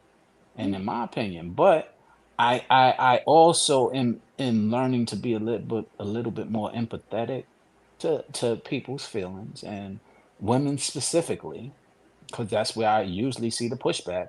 I want to be needed. Well, if somebody says they want you, guess what? You're needed. It's beyond. Like, for example, this was the example, or the literal sense. I had a place with my ex, right? But I had a place of my own. Now, she felt that I was saying that I had 1 foot in, 1 foot out, because I told her I don't need to be here. I want to be here. I don't need to be in this house that we're cohabitating in. I have a whole nother place, an apartment that I pay for, all including that I could be at. But it's not that I am there. I am here with you. I'm making the choice. The same way I don't need to be monogamous. I want to be. And to me, if you can't understand how valuable that is, then I want to understand where your head is.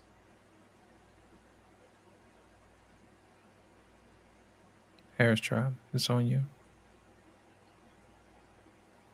I love and need and want you, baby. That's what I was raised on. I love, I need, and I want you. And it's going to show in my intention. And if you are not receiving that, then we shouldn't be together. And we really need to have some value and some standards in our decisions and the people that we choose to share life with. Mm-hmm. You know? So, yeah, no, I don't agree with her. Never been desperate. Right. Mr. Harris? I can't say I disagree with the missus. I believe that there is a certain value in people. And I think, you know, being needed comes with the territory. All of the stories I read, everybody needed somebody. Luke Skywalker needed Darth Vader. Like Superman needed Lex Luthor. Batman needed the Joker. it's a necessary. If you think it's not, wow. Either you building or you destroying, you adding or you taking away. So what are you doing to this earth? And if no one needs you, if you don't feel the appreciation, the adoration, the admiration, the humility that it comes with, knowing that it's not about you all the time. It's other people to think about, other people thinking about you.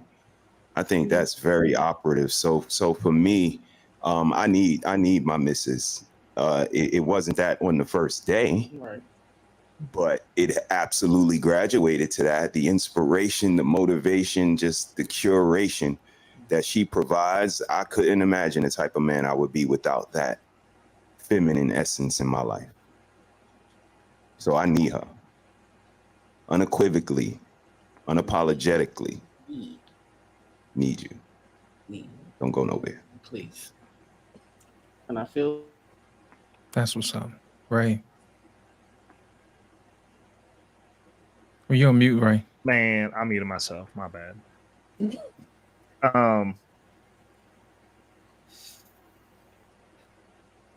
Take a deep breath. People, I do understand how you can grow to need someone 100%. And them's goals. Them's goals. You should have somebody that's got your back so good that you guys develop that connection where it becomes a need. Some people do need other people because they're not capable of sustaining their own living situation. They're called hobosexuals. They need a place to live. They need security. They need some sense of stability in their lives.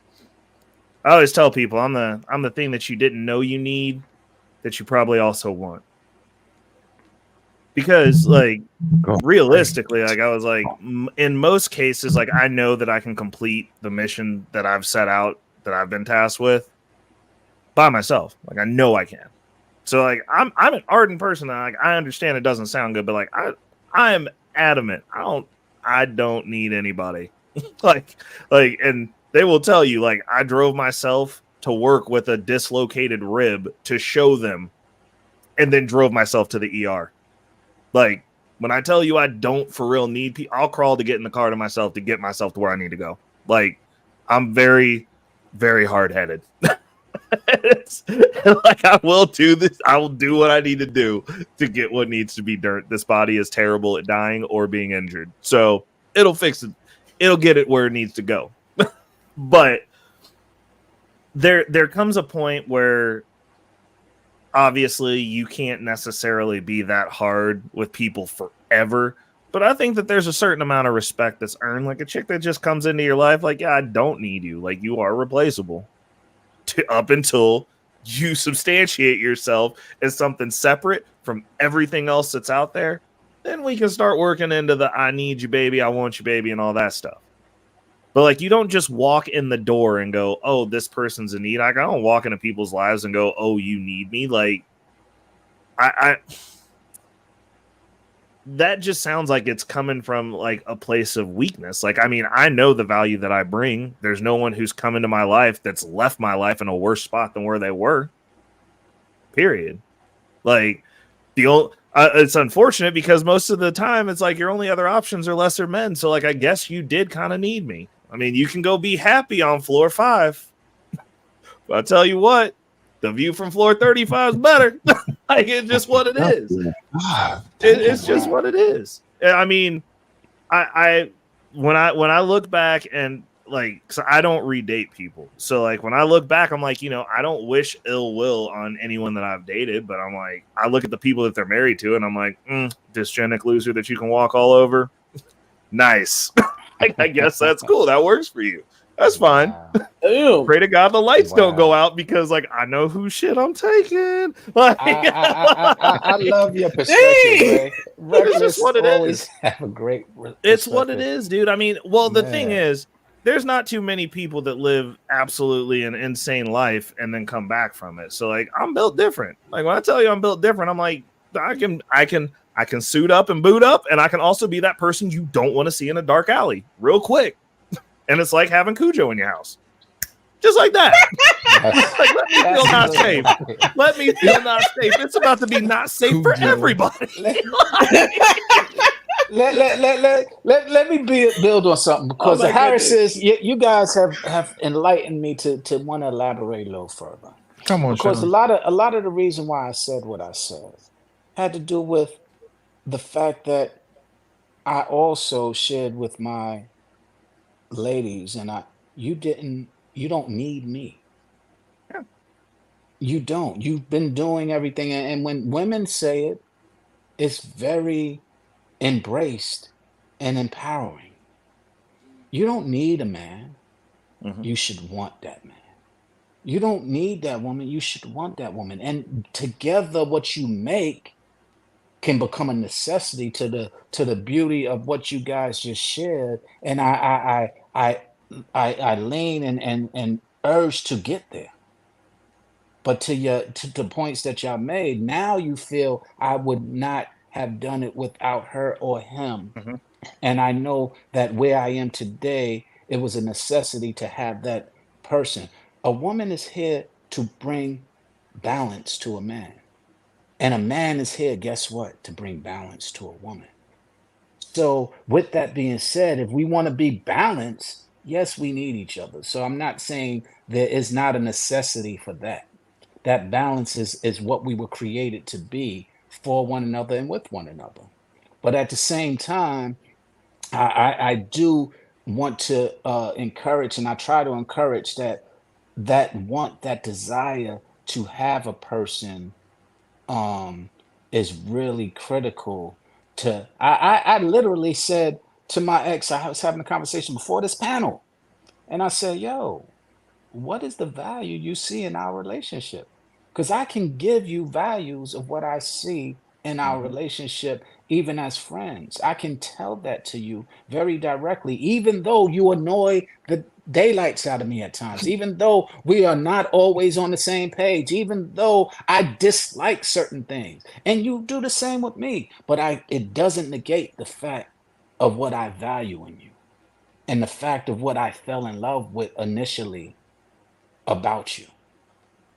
So for that, Before we move on, Sean, what's your sign, Sean? Gemini. Your astrological sign. Thank you, sir. Appreciate it. Thank you.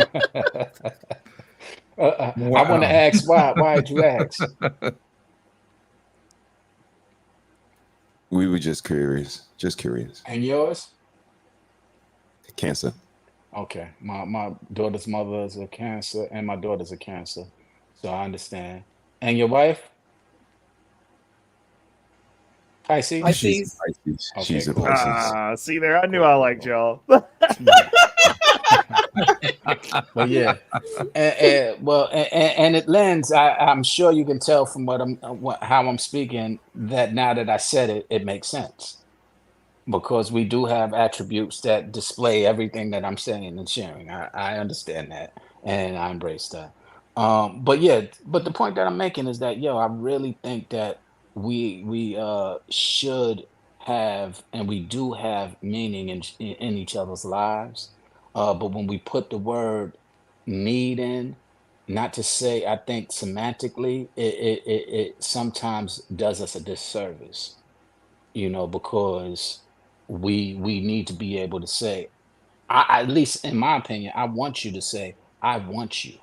I want you to be able to describe why you want me, what it is about me that you want, not just saying, oh, you need me. I'd rather you not need me personally.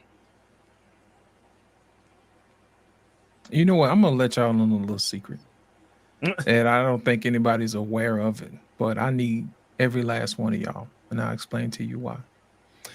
Every time we come on this show, like before we were backstage, I saw Beautiful Animated Speak, something in me lit up because I hadn't seen her in a while. You know what I'm saying? That's my girl. I ain't seen her in a minute. I just was glad to see her face. When I saw Ray backstage, I hadn't seen Ray in about a month. And I was glad to see 2 weeks. You know what I'm saying? When I saw the Harris Tribe, I see them every Sunday, but to get the opportunity to talk to them made my day. And then when I saw Sean, I was like, my man. You know what I'm saying? He brings the real. The reason why I say I need you guys is because every time I interact with you guys turn me into something more than what I was the day before. And I appreciate that. You know what I mean? I've become a different entity that allows me to serve other people in my community and in other places. And what happens is that I take that light that I get from you guys and freely give it to someone else. And little do you know it, that you may be shining on someone else through me because of your goodness and because of the things that you bring, because of the things that you share. You see what I'm saying? Because of the perspective that you have. And I take that and I change a little bit. So when I say I need you guys, I really do need you guys because it makes me a better person. And I want to say thank you guys for that. And also the people in the chat too. You know what I mean? Because whether or not I actually read every last one of y'all guys' comments, and I take it into consideration when we put this show together. And when me and Sir Hale talk about these things, we want to make sure that we provide a service to you guys. You know what I mean? And we also want you guys to take back what we talk about on these shows and to also be a light to shine on other people. And when you get an opportunity, make sure you guys hit the share button, hit like, subscribe. We want to make sure that we create a new community. Like I told Sir Hale a long time ago, I said, we changing the algorithm a little bit. You know what I mean? And we're going to do it show by show, brick by brick, and day by day. You know what I mean? Which leads me to our next segment. Sir Hale, if you don't mind, could you roll that last clip? We're a team. We can sort out our feelings later, but up under attack, we're a team. We're a team if she's sick. We're a team if she's broke. We're a team if she's hurting. We're a team if she's in a crisis. We're a team when she's backed up against the wall. We're a team if she's in labor. We're a team if she's in a wheelchair. We're a team if she's walking on a cane. We're a team if she's trying to get up the steps. We're a team, we're a team, we're a team. And if you want to see her be violent, jump me. I wish you would. She turns into somebody I have never experienced in my whole life. But I found out, let me tell you something, and I've trained animals, I've had watchdogs and protect dogs. There is nothing as violent as a female watchdog, because this is a fact. The male dog will have strength, but that female watchdog will bite you. She will attack you. She will go for your throat. And together, our property is safe. Our children are safe. Our grandchildren are safe. Our church is safe. Our vision is safe. Two are better than one. If you have somebody to touch and agree with, I don't care how bad as you are by yourself. And there's some bad sisters in this world, but you're going to be better if you let me have your back. I don't care how strong you are as a man. There's something that comes out of a woman that will make you better than you are by yourself.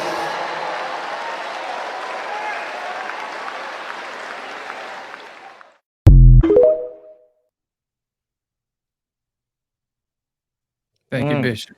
Thank you. Thank you. So the question for this segment is real love means that we get better together. Harris Tribe, you're next.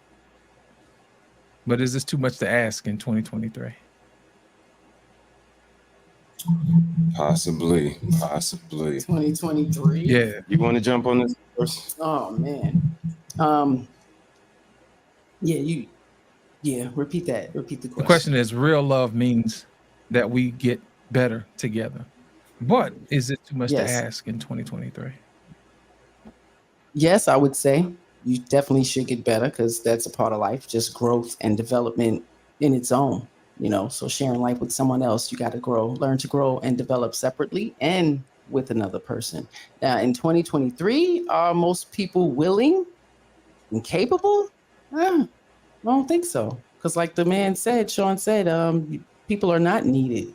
A woman shouldn't need a man or doesn't need a man, and a man doesn't need a woman. And I don't believe that at all. This is why there is man and woman. There's no way I can have a child without a man's seed.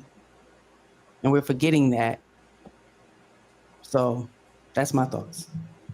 Mr. Harris? I got an analogy and I'll land my plane real quick. This is my lawyer right here. That's guard dog.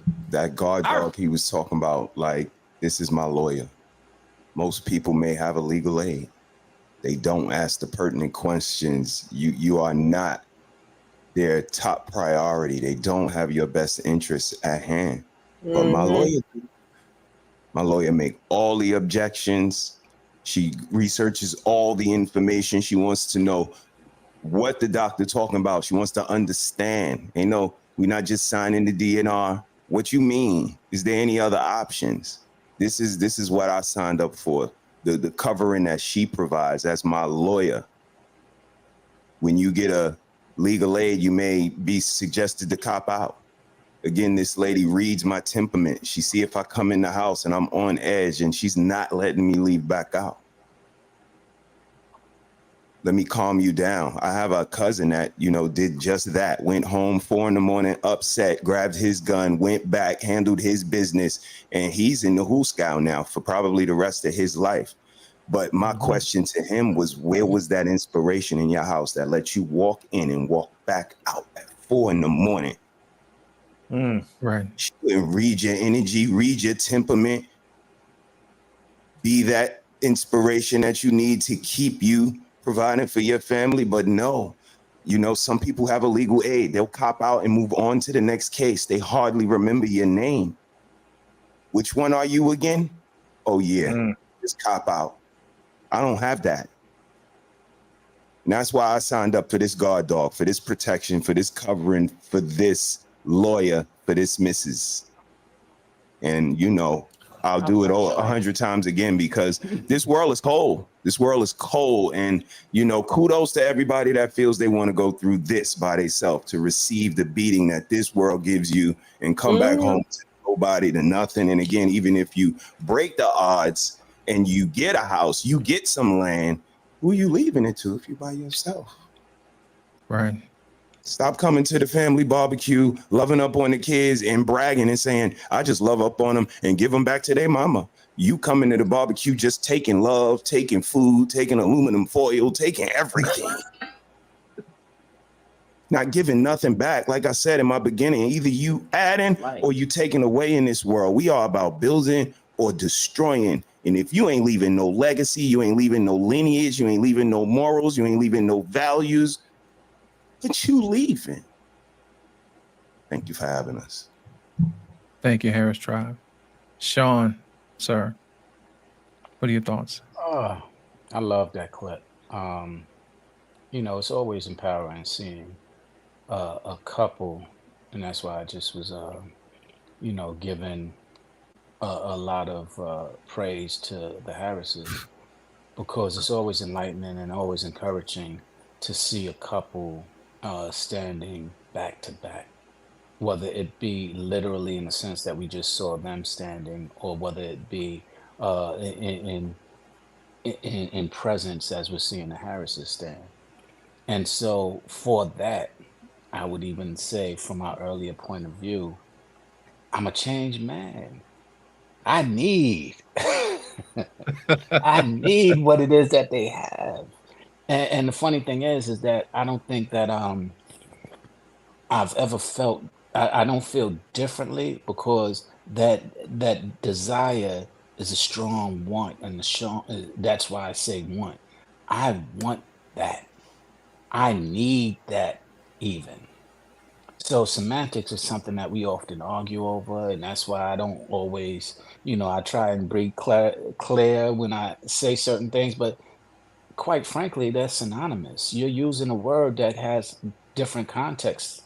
And in the context that they're providing and that they're saying, both the Harrises and the Jakes, it's a necessity for all of us. We can. I'm a force all by myself. That's what they said in that song, that Neo song. We all are forces all by ourselves. But when we're together, you make me better. And so therefore, that context of need, I agree with wholeheartedly. So I stand corrected. Because in that context right there, what they're displaying right there in front of us, what they just displayed in that video, we all need that.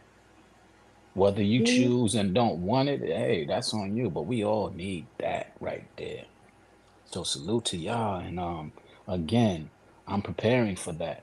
I pray for that. I say, Lord, prepare me for my wife and prepare my wife for me, and allow us to be to recognize one another when the time is right. That's right. So, hey, I'm all for that. So I enjoy, especially in 2023, as you asked, when it is a display of it, because it's rare, unfortunately, because a lot of people are leaning towards their selfish needs and desires. And you can be selfish. And that's why I said you don't need nobody.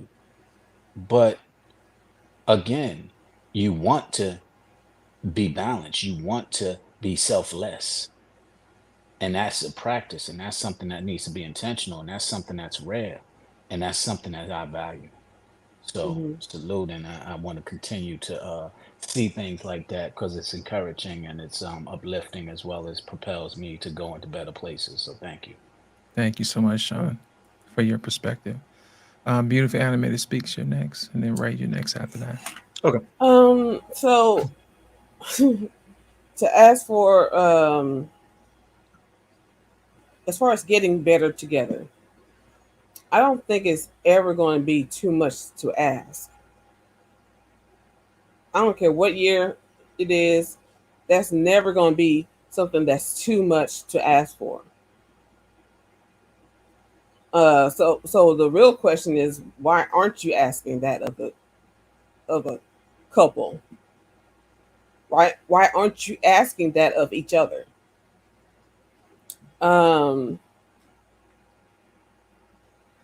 As far as the partner thing and having each other's backs, a lot of these conversations that we have on these panels and stuff like that, where the guys are speaking on masculinity and how if a robber breaks into the house, they're the ones who's going to go fight him.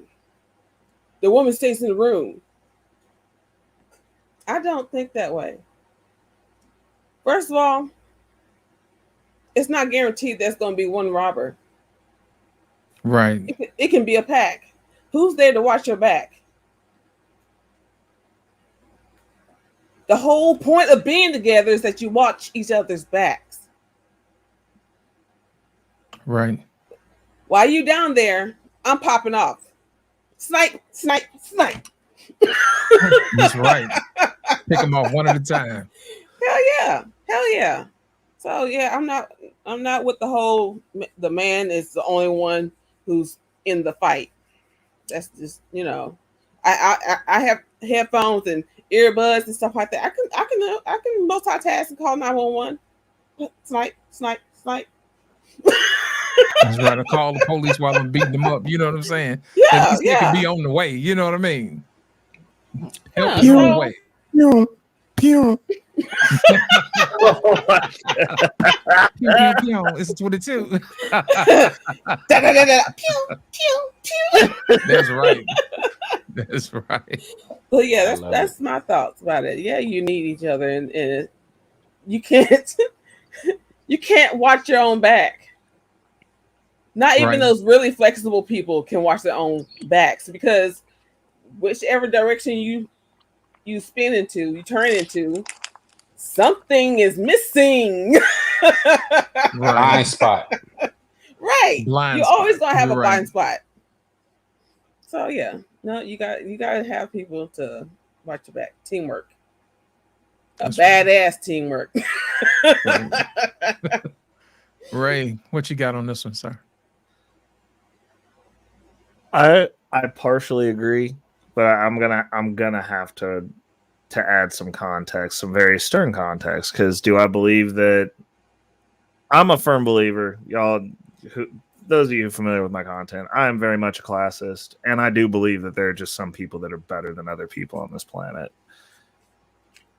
With that said, having somebody to have your back is one thing. But I mean, I had a situation when I was out last night. Like, this girl came up and grabbed my necklace, this one specifically, and was like, "Oh, you know, blah blah blah, like, what's this?" Da, da, da. And then like she was like talking with her friend, and she was like, "Oh yeah, he seems like a nice guy. I was worried I was gonna have to kill him." And then she was holding the necklace, and I was like, "You see that necklace, right?" And she like looks at it, and she's like, "Yeah." And I was like, "You couldn't kill me if you wanted to."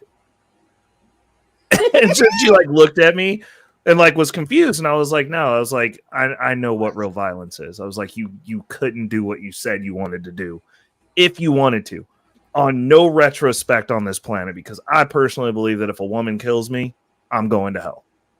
That's how out of the ordinary that scenario would be for me personally. Like, I just don't believe it. I don't think Ronda Rousey could come in this room and kill me. I don't think you could pick your best woman. She was just joking. You should have just laughed. Like I said, Ray, I think she like was I flirting said, with you, man. Cujo, it's not She was that sending up shit the- is not a joke to me. She was Like, setting up the it's not. flirting, man. She Yeah. didn't know you was certified. She just wanted to see. flirting you with know? death.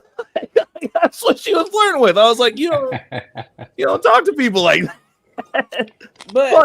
But what I'm saying is, when it comes to finding a partner, it should be somebody that can add to make you better at the end of the day. Now, if you find that, you found a fucking great thing. Like, it's great. That's awesome. But like, we can't be out here telling people that, especially men in 2023 in the West, that we just supposed to go out here and find a Build-A-Bitch and just go save. We supposed to be the captains, and we just supposed to go save these hoes. A lot of these women, honestly, and it's gonna sound curt, y'all deserve the outcomes you're getting, because that's who you are. That's what you're attracting. That's the realm that you choose to exist in. And it's the same for the men. That's the reason whenever these chicks come up here talking about, I'm a traditional wife, but I don't want to work, and I don't want to do this, and I don't want to do that, I'm like, and the Harris is out here grinding together. I see their Instagram. They out there living the dream together, working it out together. She right by him, watching his back together. And then you ask these women, well, do you know where those men are? No. Are you in those spaces? No. They're looking at me like goofy. And I'm like, well, I didn't think so, because like, obviously none of the places I'm at, I don't see chicks like you either. But what I'm saying is, they're saying they have this level of expectation.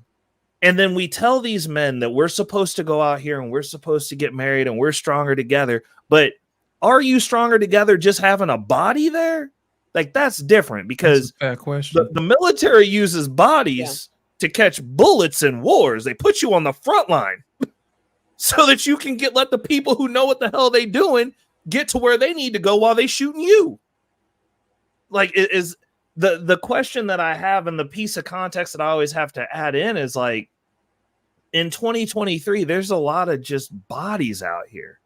And like as I said earlier, y'all are shooting these clubs up and making these half loser, half body bag ass people that are coming in behind them and they keep telling us, oh, you're supposed to go out here and you're supposed to get married. Like, are we though? Like at what point do we put in the discernment? Because they're like, oh, well, you got to pick better. But it's like people who are picking well ain't staying together at this point. Ray, let me ask you a question. Across the board. Ray, let me ask you, if it was a young man came up to you and said, Ray, I'm looking to find a wife, what should I look for? What advice would you give him? I would tell him to look for somebody that well, first of all, I'd say before you start looking, do you have a plan? Do you have an existence that you can bring a woman into? Because like you got to do your work before you can bring somebody into your life. You have to have a life or at least a plan for one. Okay. He says to bring them into. He has a plan. After you get to that part, I would say somebody who can get with your plan and wants the same stuff that you want and will help you achieve those goals.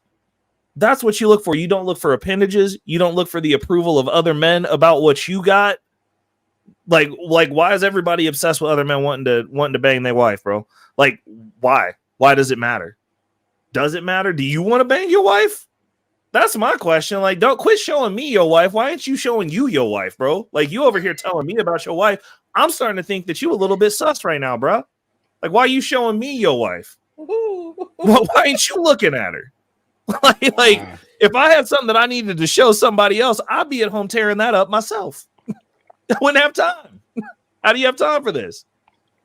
But that's we're doing everything out of a sense of validation from everybody else outside of the people that we are duty bound to, because we don't have a sense of duty any longer, which is why it's such a weird dynamic when you talk to people that are duty driven. And when I say duty driven, I mean, like, are you willing? Like, we talk about sometimes you got to do stuff by yourself. The burden of a duty bound man is sacrifice. Sometimes you got to be the one that dies, man. That's you. That's on you. Sometimes you've got to be willing to sacrifice the queen to win the game. Like, if you can't get what you need to get done for the people that you need to get them done for, above and beyond the chick that's trying to come in and extract resources from you, that wants you to take care of everything so she can be a traditional woman and not work and live in the castle, sometimes she got to go. Sometimes you do have to do this by yourself, and that's just your lot in life, and you just got to deal with it. We're men. Like, hopefully better luck next time. Build a better character. I don't know. Like, it's not for everybody, but to tell these men that they should go out here and find lesser people to add weight to the bags that are already on their back if they have a purpose. Now, you average dudes that just want to be average and do the bare minimum, y'all need to marry anybody you can, because you're probably about to not be able to afford your rent. It's going up again. But for those of you who are on mission, it's going to be hard. So the good men, the men that all these women in these YouTube spaces are saying that they want, like, I understand why they don't want to get married. Some of them. Like, you're adding weight to a backpack that's heavy already. You're making someone else's life worse to make your life better, and you think you deserve that. You don't. You're coming out of these horribly toxic relationships. You're bringing these problems to another man's doorstep that didn't ask for that shit. That didn't ask for your problems that you cultivated through your life decisions, but we're supposed to fix it. We didn't ask for that. That's not our responsibility. Our responsibility are to the people who made it so that we could get to where we're at. We've already got weight in the backpack most of the time, especially those of us who are going to be first generation anything. The backpack's full. And you trying to add another 3 or 4 boulders to it because you wanted to go around with Ron, Day Day and them, and now you want to bring the problems to my door? Take that shit back to where you brought it from. Have that sorted before you get here. Understand that the backpack is full. My back is already hurting, and I don't get to say anything to anyone because no one gives a shit. My job is to continue moving this shit forward as far as I can for the time that I've got here, because the people that did sacrifice everything for me, I owe it. I already have a debt. I have a lot of it to those people that made it so that I could be here where I'm at. That stuck with me when I was running around just wild and still saw something in me and saw that, hey, we got to pour into this. This is the best shot we got. You know? Well, Ray, as the 2 single men on here, after what we said tonight, we're going to be single for a long time. You better get ready to eat Hey, you know what? by yourself. Look, Comfortable. Get comfortable. Eat by yourself. That's the thing, though. That's the thing is I have zero problems being alone. That's the thing. I'm not lonely. I'm not sitting out here as a lonely dude. Like, look, I got Instacart, I got DoorDash, and I can go out to I look good, damn it. I can still go pick chicks up. Like, I have nothing. There's nothing that I'm missing out on that I don't want to not have. Period. Wow. Period. Now, to bring someone else into this, they need to add some semblance of value. At minimum, don't hold me back.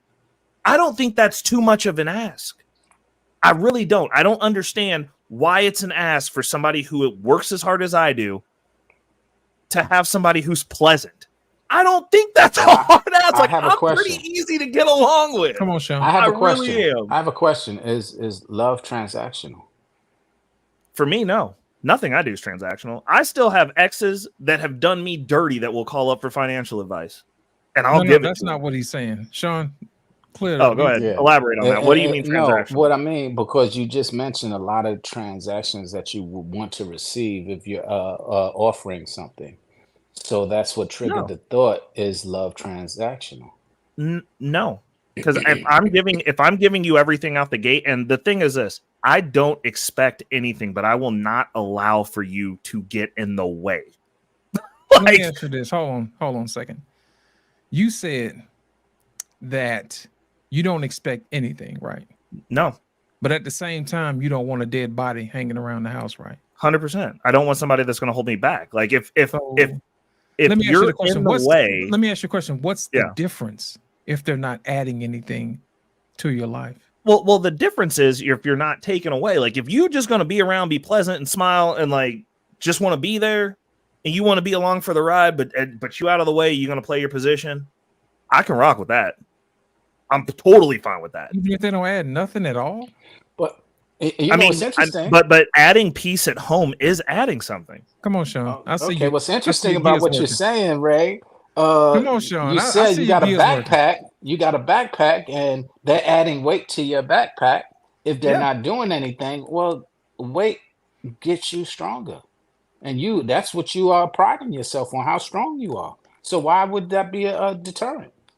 Because I'm not going to spend my life working hard for somebody else's benefit that is actively stabbing me in the back while I'm doing that. Wait, no. We didn't say she was stabbing. She was just extra weight that you didn't have without her. And that weight is getting you stronger and making your legs stronger, making your back stronger. This is what you pride yourself in, as far as being able to be able to handle any situation that comes your way by yourself. And she's just adding that by challenging you sometimes. What's the problem? No.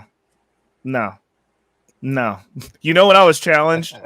when I was down on the southern border. That's when I was challenged. I'm good with that. That had definitive consequences. I don't need to be challenged by a woman in my house. I mean, no. I'm not. I'm playing devil's advocate purposely. No, I understand. I'm just saying. I really want you to be able to embrace and be able to receive a loving person that can actually challenge you to be a better person, that can challenge you in the places where you can't challenge yourself and you don't recognize yourself, similar to what they were telling us earlier, why it's a need and not a want. And so in receiving that and understanding that, I'm hearing you and I'm like, hey, let's get to the place of where we actually can need somebody, because that need of being better it only comes from somebody who you're going to identify that can help you be better. So I can agree with that to a certain extent, but that's not adding weight. That's actually pushing you towards your goal. Like, this is what you said you wanted to do. Like, let's push to get over here. Let me motivate you. And she's going to figure out a way to do that without trying to destroy you as a man. And I know that to there's you, you're plenty right. of people that are married. I mean, the Harrises are married. Like, I'm pretty sure he said she motivates me. She's not sitting there going, "Hey, I'm in the backpack. Screw you. You ain't shit. I hate you." Like you said, you were going to do this. But Like, Ray, you do have a right to pick who you put in your backpack. You know that, right? So you don't have to pick the backstabbers. Right. You don't have to pick the thieves. You know what I'm saying? You don't have to pick any of them. You can have your very own Mrs. Harris. All you have to 100%. do is do the work. That's it. Right. That's it. Right. With that being said, Harris Tribe, tell us how the people can find you on the internets and the interwebs. Oh man, they can find us anywhere social. Mr. He Said, Mrs. She Said, Harris Tribe Media Group, the SEDS. We're here every Thursday, 8 o'clock on YouTube, Twitch, and Facebook. Saturday is Cerebral Saturday with Mr. He Said, and Sunday is Shame Sunday with Mrs. She Said, where we give a nice reflection of what shameful, foolish, and bad behaviors are exhibited now in our society as women, especially exposing it to our children. So this is what I do on Sundays at 1. Pull up anytime. Absolutely. Absolutely. Thank you for having us, man. We appreciate all of y'all. Lit, you know, it's always a pleasure, sir. Ray, always a pleasure. You know that beautifully. Always. We love you so much. Sean, was a pleasure, sir. Look forward to speaking with you. And yeah, man, you can find us out here on these streets. Our pages are indicative of our relationship. We have individual pages because we are individuals. We were individuals before we met, and we continue to be so even though we married. And we also have a page together. That one is Love in Abundance. Everything starts from love. Saturday, I have more of a cerebral approach where we leave our feelings. We come with our brain and we think and have interesting and thought-provoking conversation. And Sunday, she starts your week with a reflection of what you can do or what not to do. So, you know, it's more of a collective approach that we have. People want to take sound bites and clips to kind of drag us for our approach and what we do. But we have way more people that are in line with us than not. And we're going to keep bringing a lot of information to the people that are in line with us and like what we do. So thank you for having us, man. It's always a pleasure coming over here. And shout out to everybody in the chat. You guys are amazing. And it's always a pleasure, man. Love and abundance. He said, she said. Peace. Thank you so much, guys, for coming out. Because here's my thing. As a married couple, there are not a lot of married couples who do what you guys do. And I want to tell you guys, thank you so much for taking the time out to come share with us your perspective and your knowledge and your wisdom. I just want to say thank you. Appreciate it. And Sean. I also want to say thank you to you guys as well for a couple of reasons. What you're speaking verbally, but also what you're speaking body language. Her laying her head on your shoulder, you holding and caressing her. Y'all having a very unique body exchange that I don't even know that you're intentionally doing, but it's displaying a whole lot more than you probably even recognize. It's natural. And so that and that's what's beauty, and that's what's beautiful about it. You're absolutely right. And that's something that is absent often, especially here on these social media streets. So to see it is refreshing, regardless of how many people might be against it, or as you said, might not understand it or take clips, but that's because they're not looking for what it is that you're offering. They're not looking for that camaraderie. They're not looking for that love. They're not looking for how the Lord designed it, and that's what you're displaying. So I thank you for that, and I pray that you don't allow these YouTube streets to influence anything otherwise than what you are displaying, and may that continue. So I just wanted to say that. Lost in translation, Reckless, Bass, always a pleasure. Harris says, I've seen you before, but I'm sharing with you what I'm seeing today. And I thank you for sharing it. Like I said, when I first came on, I didn't know that y'all were together. And so it looked odd because it looked like it was a crooked screen because one is here, one is there. And I'm like, everybody else is centered. Why are their screens put together? And then I realized that y'all are together. And was a beautiful recognition to me. I was like, wow, they actually are together, because where he is and where you are, it's almost like you're overlapping. Exactly, you're conjoined, and that is something that, man, we don't see often. I mean, and y'all can tell me, I don't see it often. I'll say that. So it's refreshing. It's refreshing. And again, thank you for having me. I really appreciated the conversation. As always, Sir Hale, great platform, and lending the ability to give us that. And I always love Bass and Reckless, because they always have perspectives that grow mine. And that's what I look to, is to grow my perspective, and lend to be able to broaden perspectives as well. So always a pleasure. Thank you for having me. And with that, I'll say salute. Thank you, Sean. Can you tell everybody where they can find you, man, if you got a... Oh, absolutely. social media? Sean Bolden at everything. Facebook, IG, YouTube, I mean, whatever other platforms that I got. It's all Sean Bolden, SeanBouldin. I am going to do something more elaborate, and have a platform that I created called Straight Talk Leads to Straight Understanding.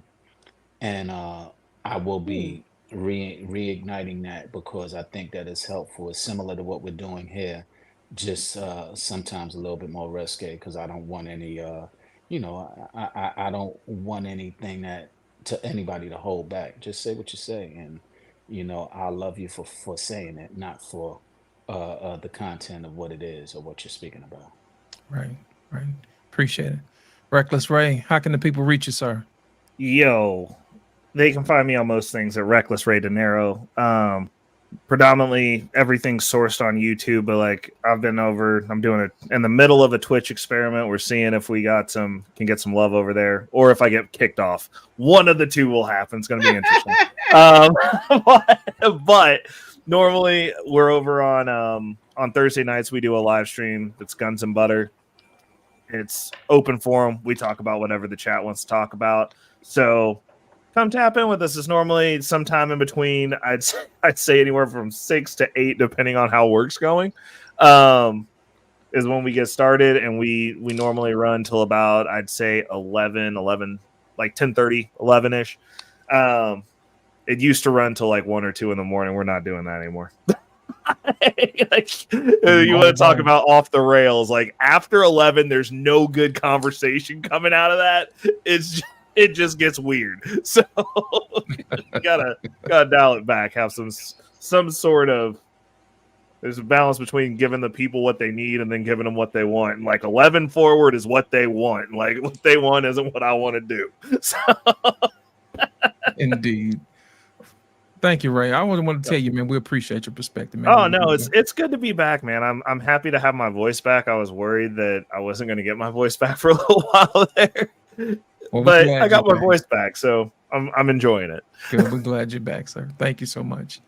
And last but not least, Beautifully Animated Speaks. Well, first of all, Sean, you don't have to worry about YouTube influencing the Harrises for the bad. They're here to influence others for the good. That's right. Absolutely. Excellence. You know what I'm saying? What they say, Black excellence, that's them right there.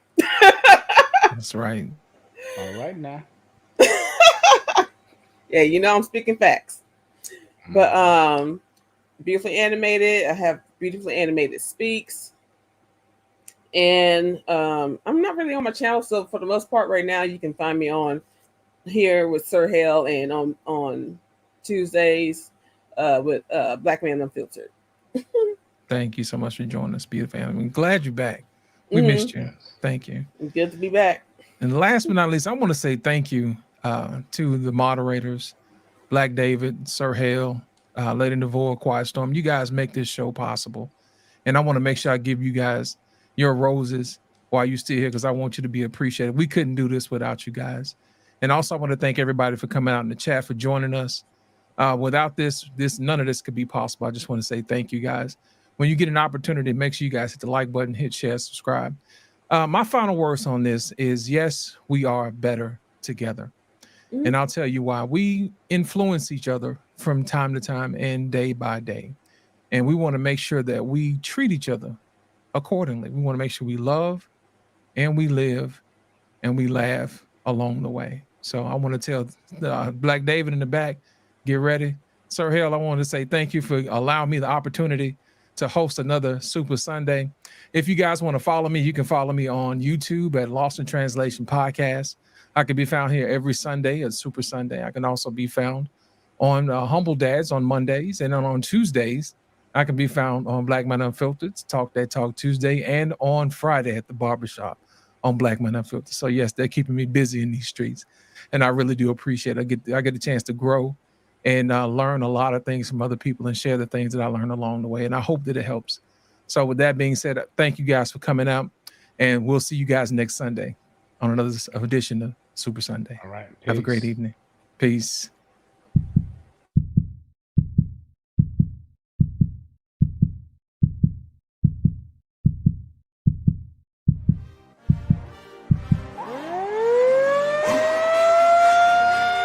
May I have your attention? May I please have your attention? Super Sundays. Yeah, baby. We're back at it again. Let's get it. Let's get it. Let's get it. Let's get it. What's up, everybody, and welcome to another edition of Sir Hale Speaks Super Sundays. I'm glad that you're here. I wanted to take a moment to tell you guys how much I appreciate you. We've been doing these shows for months now, and you guys have been showing up consistently as we take on and we tackle different challenges and different topics. So I appreciate it. But here's what we're trying to do going forward. We want to grow this audience to people who need to hear content like this. And so we need your help. How can you help us? That's a fantastic question. Be sure to make sure you hit that like button. Be sure to subscribe and make sure you hit that notification bell for all of the content that we have, particularly Super Sundays. All right, guys, sit back, relax, enjoy. Make sure you invite somebody to Sir Hale Speaks Super Sundays. We're getting ready to go in. We're going to have a good time. Happy Sunday, everybody. Let's get to the show.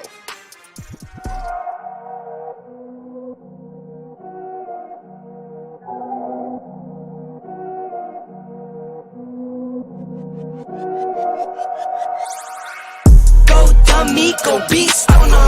I go beast, go deep, I OG, oh no. Apply pressure, put heat, oh no. Put that 500 degrees, oh no. 500 degrees, go dummy, go beast, oh no. I go beast, go deep, I OG, oh no. Apply pressure, put heat, oh no. Put that 500 degrees, oh no. Down, levitate, going up, elevate. Watch me demonstrate. On time, never late. I grind, celebrate. No pump, fake, hesitate. I've been scoring every day. Champagne, Perrier. Since 9-3, been in the box, now stepping up to home. Like straight out the sandlot, now I'm plotting on the globe. I work hard, I show love, that calm and steady grind. Got this far, I go hard, let God take control. I was starving skinny, now my weight up, got no energy for haters. See you trying, see you later. I'm shooting for the stars, need no laser beam, blowing like the greatest, but it's one who's always greater. Yo, go dummy, go beast, oh no. I go beast, go deep, I OG, oh no. Apply pressure, put heat, oh no. Put that 500 degrees, oh no. 500 degrees, go dummy, go beast, oh no. I go beast, go deep, I OG, oh no. Apply pressure, put heat, oh no. Put that 500 degrees, oh no. Smell good, skin clear. This here my year. Hey, look up here. This here my tier. Same fit 4 days. I grind 4 ways. I play no games. All me, no blame. On the wave, my own wave. Can't stop my shine. In the lane, my own lane. Can't stop my grind.